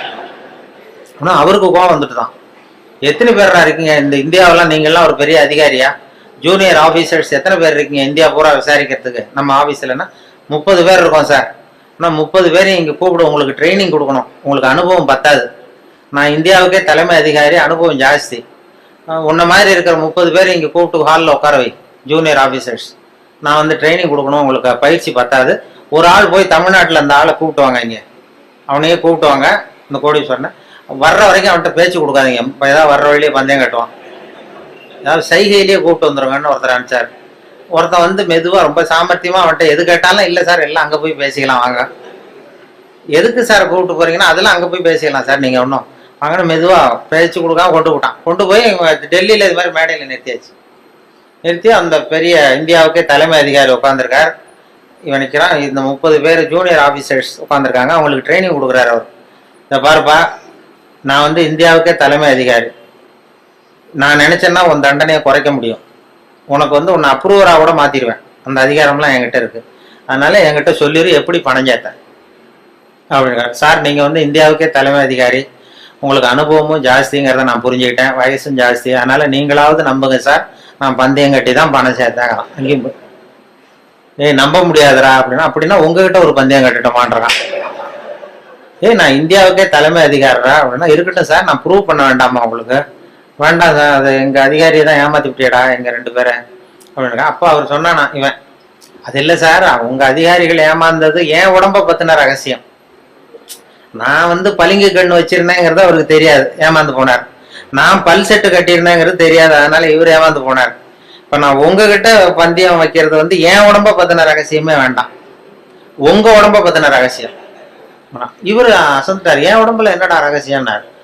ஒன்றும் இல்லை சார், முதுகுல இடுப்பு கிட்ட 1 ரூபா அகலத்துக்கு கருப்பா ஒரு மச்சம் இருக்கு, உங்களுக்கு கருப்பா ஒரு மச்சம் முதுகுல இடுப்பு கிட்ட இருக்கு அப்படின்னா. அவருக்கு இல்லைன்னு நல்லா தெரியும், அதனால சுத்தமா இல்லடா சார், நேத்து வரைக்கும் இல்லை சார், இந்த நிமிஷம் இருக்கு அப்படின்றான். அவரு அசந்து போய் ஒரு 100 ரூபாய் எடுத்து வச்சார், இதை ப்ரூவ் பண்றான். இவனும் ஒரு 100 ரூபாய் எடுத்து வச்சுட்டு சட்டையை கேட்டுங்க சார், கேட்டி காட்டுறாரு, மச்சம் இல்லை, இவன் தோத்து போட்டான், மச்சம் இல்லை அவருக்கு. உடனே அந்த பெரியவர் அதிகாரி 200 ரூபாய் எடுத்து வச்சுக்கிட்டு தோழர்களே, உங்களுக்கு அனுபவம் இல்லை, அதனால உங்களை ஏமாத்திட்டான். எனக்கு அனுபவம் ஜாஸ்தி, இப்போ என்கிட்ட அவன் ஏமாந்துட்டான். இப்போ இந்த பந்தயத்தில் எனக்கு 200 ரூபா லாபம்னாரான் பெரியவர். அப்போ இவன் இங்கேருந்து போனோம், இவன் மெதுவாக ஆரம்பிச்சிருக்கான். சார் ஐயா, நீங்கள் சொல்கிறது சரி, ஒரு 200 ரூபா இந்த பந்தயத்தில் உங்களுக்கு லாபம் தான். ஆனால் இதே பந்தயத்தில் எனக்கு 2900 ரூபா லாபம் சார்ன்றான். என்னடா பண்ண அப்படின்னு கேட்டிருக்காரு. உங்களுக்கு தெரியாம இந்த 30 பேர்கிட்டையும் தனித்தனியா ஒரு பந்தயம் கட்டியிருக்கேன். என்ன பந்தயம்டா கட்டினேன்? ஆனா அது ஒண்ணும் இல்ல, உங்க எல்லாரும் முன்னாடியும் உங்க மேல் அதிகாரியே சட்டையை கேட்ட வைக்கிறேன்.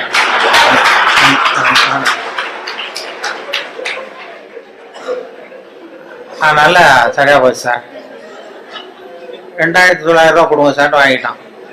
அவரு அசந்து போய் சாரை கொண்டு போய் பக்கத்து ரூம்ல யாராவது விட்டுட்டு வாங்க, அவர்கிட்ட இனிமே யாரும் பேசாதீங்க சார், மரியாதையை அவரை நடத்துங்கன்னு சொல்லி கொண்டு உட்கார வச்சுட்டு, அதுக்கப்புறம் பார்த்து, தோழர்களே உங்களுக்கு நான் சொல்ல விரும்புறது என்னன்னா, இனிமே யாரும் தமிழ்நாட்டு பக்கம் விசாரிக்க போகாதீங்க, நீங்க போனா மத்திய பிரதேசம் உத்தரப்பிரதேசம் அப்படி எங்கேயாவது போங்க, தமிழ்நாட்டுக்கு போகாதீங்க அப்படின்ட்டாராம். அப்புறம் இத சொன்ன, இத பத்திரிகையில செய்தியை வச்சுக்கிட்டே இப்படி ஒரு கதையை உண்டு பண்ணி, இது ராணுவத்துல வேற மாதிரியான ஒரு ஜோக், அதை கொஞ்சம் மாதிரியா மாத்தி ஒரு கதையை உண்டு பண்ணி இதை ரேடியோல சொல்லிட்டேன். சொன்னதும் என்னாச்சு, அந்த ஒரு மந்திரி கிட்ட இருந்து ஒரு பிஏ வந்தார். அப்ப இருந்த மந்திரி அவரு பிஏ என்ன பண்ணுவாருன்னா, அந்த மந்திரி எப்போதும் இந்த இன்னொரு தகவல் கேட்டுட்டு உடனே அவர் பிஏ அனுப்புவாரு, என்கிட்ட அனுப்பி, இன்னைக்கு இந்த 20ஆம் தேதி ஒன்று சொன்னாரு, அதனுடைய காப்பி ஒன்று வாங்கிட்டு வா, இந்த மேடையில பேசுறதுக்கு எனக்கு வேணும் அப்படின்னு கேட்டு வழக்கமா வாங்கிக்கிறது வழக்கம். இந்த மாசத்துல தேதியை குறிச்சு அனுப்புவார். இந்த 8ஆம் தேதி ஒலிபரப்பானது, 10ஆம் தேதி, 12ஆம் தேதி, இதெல்லாம் ஸ்கிரிப்ட் வாங்கிட்டு வா, மேடை பேச்சுக்கு எனக்கு வேணும்னு கேட்பாரு. உடனே நாங்களும் அவர் அந்த பிஏ வந்தாருன்னா உடனே ஒரு செராக்ஸ் காப்பி எடுத்து அனுப்பிச்சிருவோம். இந்த கதையை சொன்னப்போ வந்துட்டார், இதை உடனே வாங்கிட்டு வான்னு அன்னைக்கு ஆள் வந்தது. உடனே நான் ஒரு காப்பி எடுத்து கொடுத்துட்டு, அப்புறம் நாங்க மனசுல நினைச்சுக்கிட்டோம், பாருங்க அவரே இதை வாங்கிட்டு போறாரு, சொல்லப்பட்டதே அவரை பத்தி தாங்கிறது தெரியாம அப்படின்னு சொல்லி அதை வேடிக்கை வச்சோம். இந்த விஷயத்த நீங்க வானொலியில ஒளிபரப்புறதுக்கு பெரிய சொல்லவே கூடாது. ஒரு தனி மனிதரையோ யாரையும் கேவலப்படுத்தக்கூடாது, கிண்டல் பண்ணக்கூடாது. அது வானொலியில சொல்றதுக்கு அனுமதி கிடையாது. எங்களுக்கு மெமோ கொடுத்துருவாரு அதிகாரி, அப்படி ஏதாவது தப்பா ஒருத்தரை கேலி பண்ணோம்னா. ஆனா இதை ஒண்ணுமே பண்ண முடியல அவரால். இது யாரையும் குறிப்பிட்டு தனிப்பட்ட முறையில யாரையும் சொல்லல அப்படிங்கிறதுனால இது எனக்கு ஒரு மெமோவும் கொடுக்கல, என்ன திட்டமும் இல்லை, அது தப்பு கண்டுபிடிக்கவும் இல்லை. அது காரணம் என்னன்னா, அதுல உள்ள அந்த கதை அம்சமும் நகைச்சுவையும் தான். அந்த வேடிக்கையும் அந்த கதையும் சேர்ந்துட்டுதுன்னா ஒரு இடத்துல சொல்லக்கூடாத விஷயத்த கூட சொல்ல முடியுதுன்னு பாருங்களேன். அதான் அனுபவம், அது நகைச்சுவைக்கு உள்ள மரியாதை. அப்படி நிறைய இதை சொல்லியிருக்கிறோம். சொல்லி அந்த எல்லா சப்ஜெக்டுக்கும் ஒவ்வொரு கதையை உண்டு பண்றது. கோவப்படம், சினம் தவிர்த்தல் அப்படின்னு ஒண்ணு, அப்புறம் சகிப்புத்தன்மை, இப்படி எல்லாத்துக்கும் ஒரு கதையை உண்டு பண்ணி சொல்றது வழக்கம். சினம் தவிர்த்தல்னா அந்த வேதாத்திரி மகரிஷி அதுல சினம் தவிர்த்தல்னு ஒரு பயிற்சியை கொடுப்பாங்க. அது மாதிரி என்ன, இப்போ நான் வேதாத்திரி மகரிஷியினுடைய 95வது பிறந்த நாள் கூப்பிட்டுருந்தாங்க. அந்த ஆழியாருக்கு போயிட்டு வந்தேன் போன ஒரு 10-15 நாள் முன்னாடி. அப்போ எனக்கு ஒரு 15 வருஷத்துக்கு 10 வருஷத்துக்கு முன்னாடியே ஒருத்தர் சென்னையில் கூப்பிட்டார். சார், சினம் தவிர்த்தல்னு பயிற்சி நடத்துகிறோம், வாழ்க வளமுடன் அந்த வேதாத்திரி மகரிஷி, நீ கோவப்படாமல் இருக்கிறது எப்படின்னு பேசணும்னு என்னை கூப்பிட்டார். நான் சொன்னேன், நான் பயிற்சிக்கு வேணா வரேன், பேசுறதுக்கு வேண்டாம், எனக்கு பயிற்சி கொடுங்கன்னு. இல்லை சார், பயிற்சிலாம் நாங்கள் கொடுக்குறோம், நீ பேசிட்டு போ அப்படின்னாங்க. சரின்னு போய் எனக்கு தெரிஞ்ச மாதிரி நான் ஒரு கதையை சொல்லிட்டு வந்துட்டேன். இது மாதிரி சினம் தவிர்த்தல்னா எல்லாருக்கும் கோவம் வரும், ஒவ்வொருத்தர் ஒரு மாதிரி பண்ணுவாங்கன்னு சொல்லி ஒரு கதையை உண்டு பண்ணி, ஒரு மீனம்பாக்கம் ஏர்போர்ட்ல ஒரு ஜப்பானுக்கு போக வேண்டிய பிரயாணி லக்கேஜோட இருக்காரு. இந்த லக்கேஜை வாங்கி பிளேன்ல ஏற்றக்கூடிய தொழிலாளிகிட்ட அவர் அடிக்க போறாரு, சண்டைக்கு போறாரு, பெரிய மனுஷன். அவன் பதிலுக்கு முகம் சுளிக்கவே இல்லை, சிரிச்சுக்கிட்டே சரி சார் சரி சாருங்கிறான். இவர் அடிக்க போறாரு, திட்டுறாரு, கண்ணாமண்ணு பயிறாரு, கோவப்படுறாரு. அவனுக்கு கோவமே வரல. இவர் லக்கேஜை வாங்கி பிளேன்ல தொழிலாளி இவர் பாட்டு திட்டினாரு, சிரிச்சுக்கிட்டே சரி சரி சரின்னா கடைசியில லக்கேஜ் வாங்கிட்டு போயிட்டான். அப்புறம் பிளேன் வந்தது, அப்புறம் பிளேன்ல ஏறி இவரும் போயிட்டார். இதை பார்த்துக்கிட்டே ஒரு பேராசிரியர் உட்காந்துருக்காரு, சினம் தவிர்த்தல் பேராசிரியர். உடனே ஓடி போய் அந்த தொழிலாளியை கூப்பிட்டு வந்தார். இதை பாருப்பா, நாங்கள்லாம் சினம் தவிர்த்தல்னு பயிற்சி முகாம்லாம் நடத்துறோம், கோவப்படக்கூடாதுன்னு. உனக்கு கோவமே வரலையே, நீ எங்களுக்கு வகுப்பு நடத்தலாம் போல இருக்க. அந்த பெரிய மனுஷன் அவ்வளவு திட்டுனா, நீ பதிலுக்கு உன் முகம் சுளிக்கவே இல்லை, சிரிச்சுக்கிட்டே இருந்தே, அது எப்படி உனக்கு கோவமே வரலையான்னார். இப்போ அவன் சொன்னான், அப்படி இல்லை சார், மனுஷன்னு பிறந்தா கோவம் வரத்தான் செய்யும், அது அவங்கவுங்க பாணியில் அவங்கவுங்க டீல் பண்ணுவாங்க, அவ்வளவுதான். உனக்கு கோவம் வந்தது அவர் திட்டும் பொழுது அப்படின்னு. வந்தது சார், எனக்கு கோவம் வந்தது.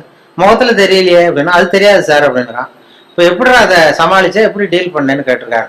அது வேற ஒண்ணும் இல்லை சார், அந்த அந்த பிரயாணி அவர் வந்து ஜப்பான் போயிட்டு இருக்காரு, அவர் லக்கேஜ் எல்லாம் அமெரிக்கா போயிட்டு இருக்கு.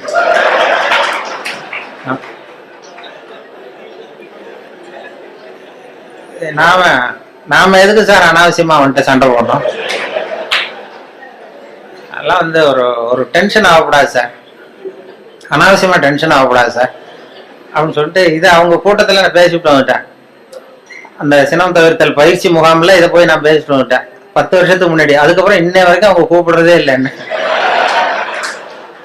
இல்லை. அப்புறம் இப்போ கேட்டேன் ஒரு 10-15 நாளைக்கு முன்னாடி அவரை பார்த்து, ஏன் சார் மறுபடியும் ஒரு பயிற்சி முகாம்னா கூப்பிடுங்களேன் வரேன். அவங்க என்ன வேணாம் சார், நீங்கள் பயிற்சிக்கு வேணா வாங்க, பேசுறதுக்கு வேண்டாம், நாங்கள் பார்த்துக்கிறோம் அப்படின்ட்டார். ஏன்னா அவங்க ஒரு முறையாக அதை சொல்லி கொடுக்குறாங்க. கோவப்பட மனசை எப்படி கட்டுப்படுத்துறது, மனசை எப்படி பயிற்சி பண்றதுன்னு சொல்லி கொடுத்துட்டு இருக்கிறாங்க. அதுல போய் இப்படி குழப்பிட்டு நாங்க சொல்லி கொடுக்குறதையும் மறந்துடுவாங்க சார், நீ வேண்டாட்டான், அப்படி ஆயிடும். சினம் தவிர்த்தல்ங்கிறது ஒரு பெரிய பயிற்சி முகாமா நடத்தி இது பண்ணிட்டு இருக்கிறாங்க. அது மாதிரிதான் சகிப்புத்தன்மையை பத்தியும் சொல்றது, இதெல்லாம் ரேடியோவில் அப்பப்போ சின்ன சின்ன கதையை சொல்றது தான் இது. அவர் ஏன்னா அவர் செயலாளருங்கிறதுனால அவர்கிட்ட எப்போதும் கேட்டுக்கிறது, எவ்வளவு நேரம் சார் பேசணும்னு முதல் தடவை வந்தப்ப கேட்டேன். நீங்க எவ்வளவு நேரம் வேணாலும் பேசுங்க சார், நாங்க 10 நிமிஷத்துக்கு மேல உட்காந்துருக்க மாட்டோம் அப்படின்னாரு.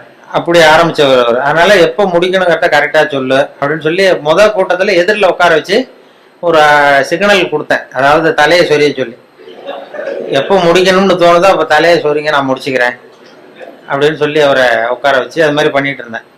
அது ஏன்னா இப்போ கும்பகோணத்துல அது மாதிரி ஒரு கூட்டத்துல ஆரம்பிச்சது. என் தம்பி சின்னம்மா பையன் தான் அங்கே அந்த ஒரு கிளப்பில் செக்ரட்டரி, அந்த டவுன் ஹால்னு ஒன்று. அவன் ஒருத்தர் இந்த மாதிரி கிளப் மெம்பருக்கு கூப்பிட்டு என்ன பேச சொன்னான். எவ்வளோ நேரம் பேசணும், நீ பாட்டுக்கு பேசு அப்படின்னா. அப்போ எப்போ முடிக்கணும்னு தோணுதோ நீ உட்காந்துக்கிட்டு தலையை சொல்லி நான் பார்த்து முடிச்சுக்கிறேன் அப்படின்னா. சரின்ட்டு வந்து உட்காந்துட்டான். பெரியவர்களே தாய்மார்களே என்னதான் உடனே சொல்லி ஆரம்பிச்சான்.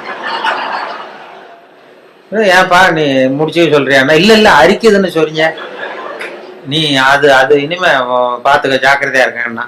அப்புறம் ஒரு மணி நேரம் தலையை அரிச்சா கூட பல்ல கடிச்சிட்டே உட்காந்துருந்தேன். அந்த அது மாதிரி அவர்கிட்ட சொன்னது அது பேச்சுங்கிறது அது மாதிரி சொல்லுவாங்க. ஏன்னா பேச்சாளர்கள் வந்து அவங்களுக்கு வந்து இந்த நேரம் ஆரம்பிக்கிறப்ப சிரமப்படா, அவர் முடிக்கிறது தெரியாது, எங்க முடிக்கிறது என்னன்னு ஒன்றும் புரியாது, அவங்க பாட்டு போயிட்டே இருப்பாங்க.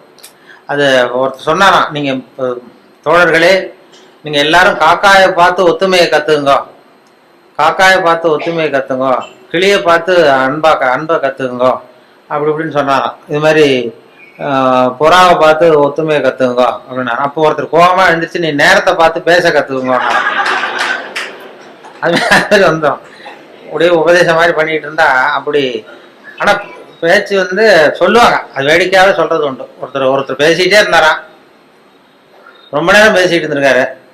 சார் நான் எவ்வளவு நேரம் போனது தெரியல, உங்க பொறுமை தெரியல, நான் பேசிட்டே இருந்துட்டேன், கடிகாரத்தை கூட பார்க்க மறந்துட்டேன் சார் அப்படின்னாராம் பேச்சாளர். கடிகாரத்தை கூட பார்க்க மறந்துட்டேன், என்ன மன்னிச்சுங்க, ரொம்ப நேரம் பேசிட்டேன் போல் இருக்கு. ஆனால் ஒருத்தர் கோபமா எழுந்திரிச்சு சொன்னாராம், ஏன் கடிகாரத்தை தான் பார்க்க மறந்த, பின்னாடி மாட்டி இருக்கிற காலண்டரையாவது பார்க்க கூடாதா அப்படின்னா. வார கணக்கில் பேசிட்டு இருந்திருக்கான், முதல் நாள் ஆரம்பிச்சு மறுநாள் முடிகிற வரைக்கும் அப்படி ஆரம்பிச்சிருவாங்க. அப்படிதான் அந்த சொல்லுவாங்க. அவர் சொன்னது என்னன்னா, இது அந்த காலேஜ்ல இருந்து பரிசோதனை, அது ஜோக்கு இல்லை, அது ஒரு சம்பவம் சொல்லிட்டு இருந்தேன் காலையில. அதாவது இந்த இவங்க இதுல மாநில கல்லூரியில இருந்து மனோதத்துவ பேராசிரியர் ஒருத்தர் வந்தார். அவர் மாணவர்களெல்லாம் அழைச்சிட்டு வந்தார் என்கிட்ட. வானொலியில வேலை பார்க்குறப்போ இந்த பிரசிடென்சி காலேஜ்ல இருந்து சைக்காலஜி ப்ரொஃபஸர் அவரு சில ஸ்டூடெண்ட்ஸ் எல்லாம் அழைச்சிட்டு வந்தார் என்கிட்ட. வந்து சார் நாங்கள் ஸ்டூடெண்ட்ஸோட வந்திருக்கோம், உங்ககிட்ட உங்களுடைய ஒத்துழைப்பு தேவைன்னாரு. என்ன செய்யணும் சார்னா, உங்களை கொஞ்சம் டெஸ்ட்லாம் பண்ணணும், சோதனை பண்ணணும்னாரு. ஏன் சார் நான் என்ன பைத்தியமா அப்படின்னேன். மனோதத்துவ பேராசிரியருங்கிறீங்க, என்ன வந்து சோதிக்கிறதுக்கு என்ன இருக்கு அப்படின்னு. இல்லை சார், எங்க பாடத்திட்டத்திலேயே இது ஒரு அம்சம், அதனால நாங்க வந்து ஒரு பயிற்சி கொடுக்கறது மாதிரி, டாக்டர்களுக்கெல்லாம் அப்புறம் படிப்பு முடிஞ்ச பயிற்சி கொடுக்குறாங்களா, அது மாதிரி பயிற்சி இது. அதனால வந்து சரி சார் நான் என்ன பண்ணணும்னு, எங்கள் ஸ்டூடெண்ட்ஸ் எல்லாம் ஒரு கேள்வி கேட்போம், நீ பதில் சொல்லணும், யோசிக்காம உடனே பதில் சொல்லணும். அது யோசிச்சா என்னை பத்தி கௌரவமா என்ன சில உண்மைகளை மறைச்சிருவேன், அதாவது மனசுல இருக்கிறது அப்படியே வெளில வராதான். கேள்வி கேட்டு முடிச்சதும் டக்குன்னு பதில் சொல்லிடணும். இது ஒரு 10 பேர் கேட்போம், நாங்கள் சொல்லணும்னாரு அந்த பேராசிரியர். சரி சார் கேளுங்க சார் நான் சொல்லிடுறேன் அப்படின்னா. அதே மாதிரி 10 பேரும் அவங்க டக்குன்னு படிச்சாங்க கேள்வியை, உடனே பதில் சொல்லிட்டேன். எதுவும் யோசிக்காம கிட்டுன்னு சொல்லிட்டேன். உடனே அவங்க 10 பேர் பேராசிரியர்லாம் தனியாக போய் உட்காந்து கணக்கு போட்டாங்க. எல்லாத்தையும் என் பதிலை வச்சு என்னத்தையும் கணக்கு கூட்டல் கழிச்சு எல்லாம் போட்டு கடைசியில் வந்து என்கிட்ட, சார் உங்கள் கேரக்டர் என்னங்கிறத நாங்கள் முடிவு பண்ணிட்டோம், உங்கள் கேரக்டர் என்னங்கிறத முடிவு பண்ணிட்டோம் அப்படின்னாங்க. என்ன சார் அப்படின்னு, உங்களை யாராலையும் ஜெயிக்க முடியாது சார் அப்படின்னாங்க. ஏன் அப்படி சொல்கிறீங்க அப்படின்னேன். அது ஏன் உங்களை யாராலையும் ஜெயிக்க முடியாதுன்னு சொல்கிறோம்னா, நீங்கள் எப்பவும் தோற்று போகிறதுக்கு தயாராக இருக்கீங்க. தோற்று போக தயாராக இருக்கிற ஒருத்தரை யாராலையும் ஜெயிக்க முடியாது, இதுதான் உங்கள் கேரக்டர் அப்படின்னு என்னை பற்றி அவங்க சொல்லிவிட்டு அதுக்கப்புறம் ஒரு புத்தி சொன்னாங்க. இந்த கேரக்டர் உள்ளவங்க எந்த தொழில் தொடங்கினாலும் அது உருப்படாது.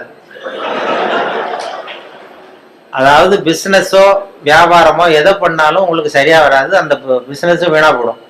ஏதோ அதிர்ஷ்டவசமா அரசாங்கத்துல வந்து சேர்ந்துருக்கீங்க, இதுல வந்து உங்களுக்கு ஒன்றும் பெரிய இது ரிஸ்க் கிடையாது. அதனால இந்த மனோபாவம் உள்ளவங்கள் வந்து வேற வாழ்க்கையில வெற்றி அடைய முடியாது. அதாவது அந்த ஒரு தொழில் துறையிலேயோ ரொம்ப அந்த இது பண்ண முடியாதுன்ட்டார். அதை அந்த ரகசியத்தை அவங்கள்ட்ட சொன்னா அது எல்லாருக்கும் சொல்லுங்கன்னு சொல்லிட்டாரு. அது அது மாதிரி அது சில பேர் ஒவ்வொருத்தருடைய கேரக்டருக்கு தகுந்த தொழில் அமையணுமா, அப்படி பண்ணாதான் அது நல்லது. அதனாலதான் சொல்லுவாங்க, என்ன சில இதுல இந்த இந்த மனோபாவத்துல சில வசதி உண்டு. வாழ்க்கையில வந்து ஜெயிக்கிறது தான் சந்தோஷம்னு நாம நினைச்சுக்கிட்டு இருக்கிறோம். தோத்து போறது தான் உண்மையான சந்தோஷம். அது இப்போ என் பேரனோட விளையாடி தோத்து போகும்பொழுது ஜெயிக்கிறத விட சந்தோஷமா இருக்கு. சின்ன குழந்தைகள்கிட்ட, பக்கத்து வீட்டு குழந்தைகள்கிட்ட நான் விளையாடி தோத்து போறேன், அது எனக்கு ஜெயிக்கிறத விட சந்தோஷமா இருக்கு. தோத்து போறது தான் சந்தோஷம்ங்கிறத தெரிஞ்சுக்கிறதுக்கு எனக்கு 60 வருஷம் ஆயிருக்கு.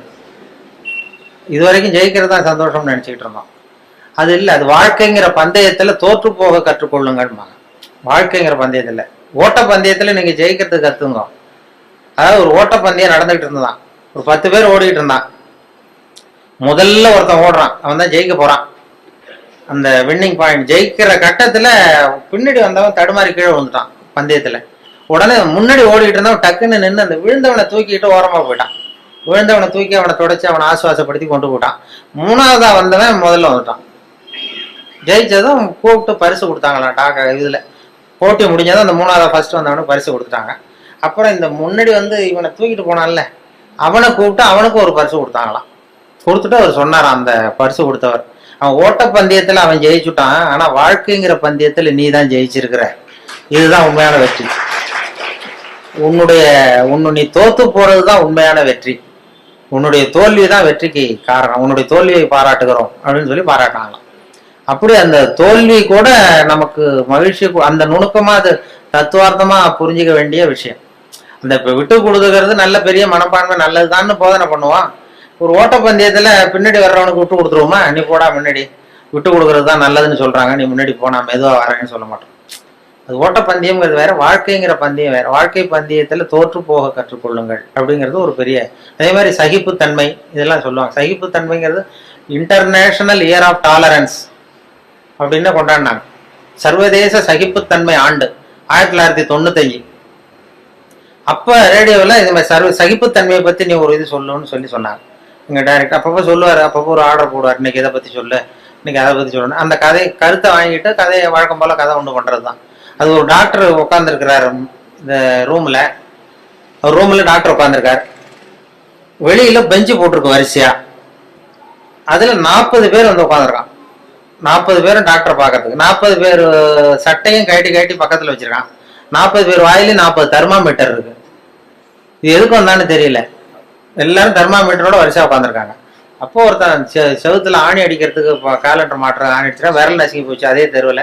சரி நம்ம தெரு டாக்டர் தானேன்னு ஓடி வந்து நர்ஸை மாட்டேன், நர்ஸு இது சிஸ்டர் இதில் ஏதாவது மருந்து போடுங்கன்றான். இதெல்லாம் மருந்து நீ 41வது ஆளா உட்காருன்னு இருக்கு. இல்லையே நான் விரல் தானேன்னு இருக்கான். அதெல்லாம் கேட்காத உட்காருன்னு உட்காந்தான். சட்டை கேட்டுன்னு இருக்கு, மறுபடியும் விரலை காட்டிடுறான். அதெல்லாம் நீ எங்க அடிபடுவான்னு சட்டை கேட்டுன்னு எல்லாரையும் பாருனதும் எல்லாம் கட்டி வச்சுறான். இவனும் கட்டி வச்சுட்டான். வச்சுட்டு வாயை திறந்ததும் தெர்மாமீட்டர் வச்சுட்டு ஓடி போச்சு. இவன் வாயில தெர்மாமீட்டர் வச்சுக்கிட்டு யோசிக்கிறான், எதுக்கு தெர்மாமீட்டர் வச்சு பாக்குறாங்க, நாங்க விரல் தானே நசுக்கிட்டு வந்தோம் அப்படின்னு பார்த்தா அவன் விரல் நசுக்கிருக்கான்னு எட்டி பாக்குறான். அவனுக்குலாம் நல்லா இருக்கு. சரி எதுக்குடா வந்தேன்னு கேட்கணும்னா வாயை திறக்க முடியல. அவனும் ஏதோ சைகையிலேயே பதில் சொல்றான், வாயில மூடிக்கிட்டு அப்படி இப்படின்னு ஏதோ சொல்றான், புரியல. 40 பேரும் 40 கதையோட உட்காந்துருக்கான். ஆனா 40 பேர் வாயிலும் தெர்மாமீட்டர், கண்ணு செவந்து இருக்குது, வாய் உப்பி இருக்கு, பதில் சொல்ல முடியல, பேச முடியல, சகிச்சுக்கிட்டு உட்காந்துருக்காங்க. ஒரு 15 நிமிஷம் கழிச்சு நர்ஸ் ஓடி வந்து டெம்பரேச்சர் அவங்க பேர் எல்லாம் குறிச்சுக்கிட்டு டாக்டர் ரூமுக்கு ஓடி போச்சு.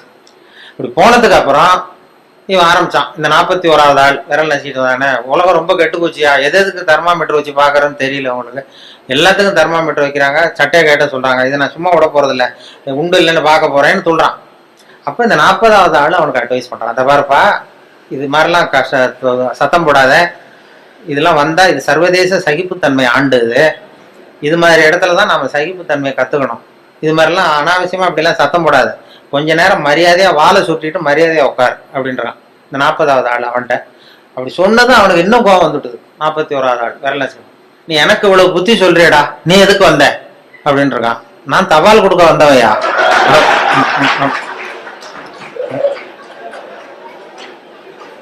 தினம் இப்படி வருவேன் சட்டையை கேட்ட சொல்லுவாங்க, நான் கேட்டு வைப்பேன், தெர்மாமீட்டர் வச்சு பார்ப்பாங்க. அதுக்கப்புறம் எடுத்துட்டு போனதும் மறுபடியும் சட்டையை மாட்டிக்கிட்டு நான் பாட்டு தபால் கொடுத்துட்டு போயிடுவேன். இதுல என்ன கெட்டு போயிட்டோம்? எல்லாரும் சகிப்புத்தன்மையை வளர்த்துங்கப்பா எல்லாரும் அப்படின்னு சொல்லிட்டு போனாங்களாம். அது மாதிரி இது மாதிரி சந்தர்ப்பத்தை எல்லாம் நீங்க அதை வளர்த்துக்கலாம், சகிப்புத்தன்மை வளர்த்துக்கிறது, சிரிக்க கத்துக்கிறது அப்படின்ட்டு. அதனால இன்னும் நேரமும் ரொம்ப ஆயிருக்கும்னு நினைக்கிறேன். இன்னும் ரொம்ப அது மாதிரி அந்த சொல்லுவாங்க, ஒரு பேச்சாளர் ரொம்ப வேகமா எங்கேயோ போயிட்டு இருந்தாராம், வேகமா வந்துட்டு இருந்தாராம். வரும்பொழுது ஒரு சிங்கம் வழிமறிச்சுதான், நான் உன்னை சாப்பிட போறேன் இருக்கு சிங்கம். ஐயோ நீ என்னை சாப்பிடாத, நான் ஒரு முக்கியமான கூட்டத்துல பேச போயிட்டு இருக்கேன் அப்படின்னாராம்.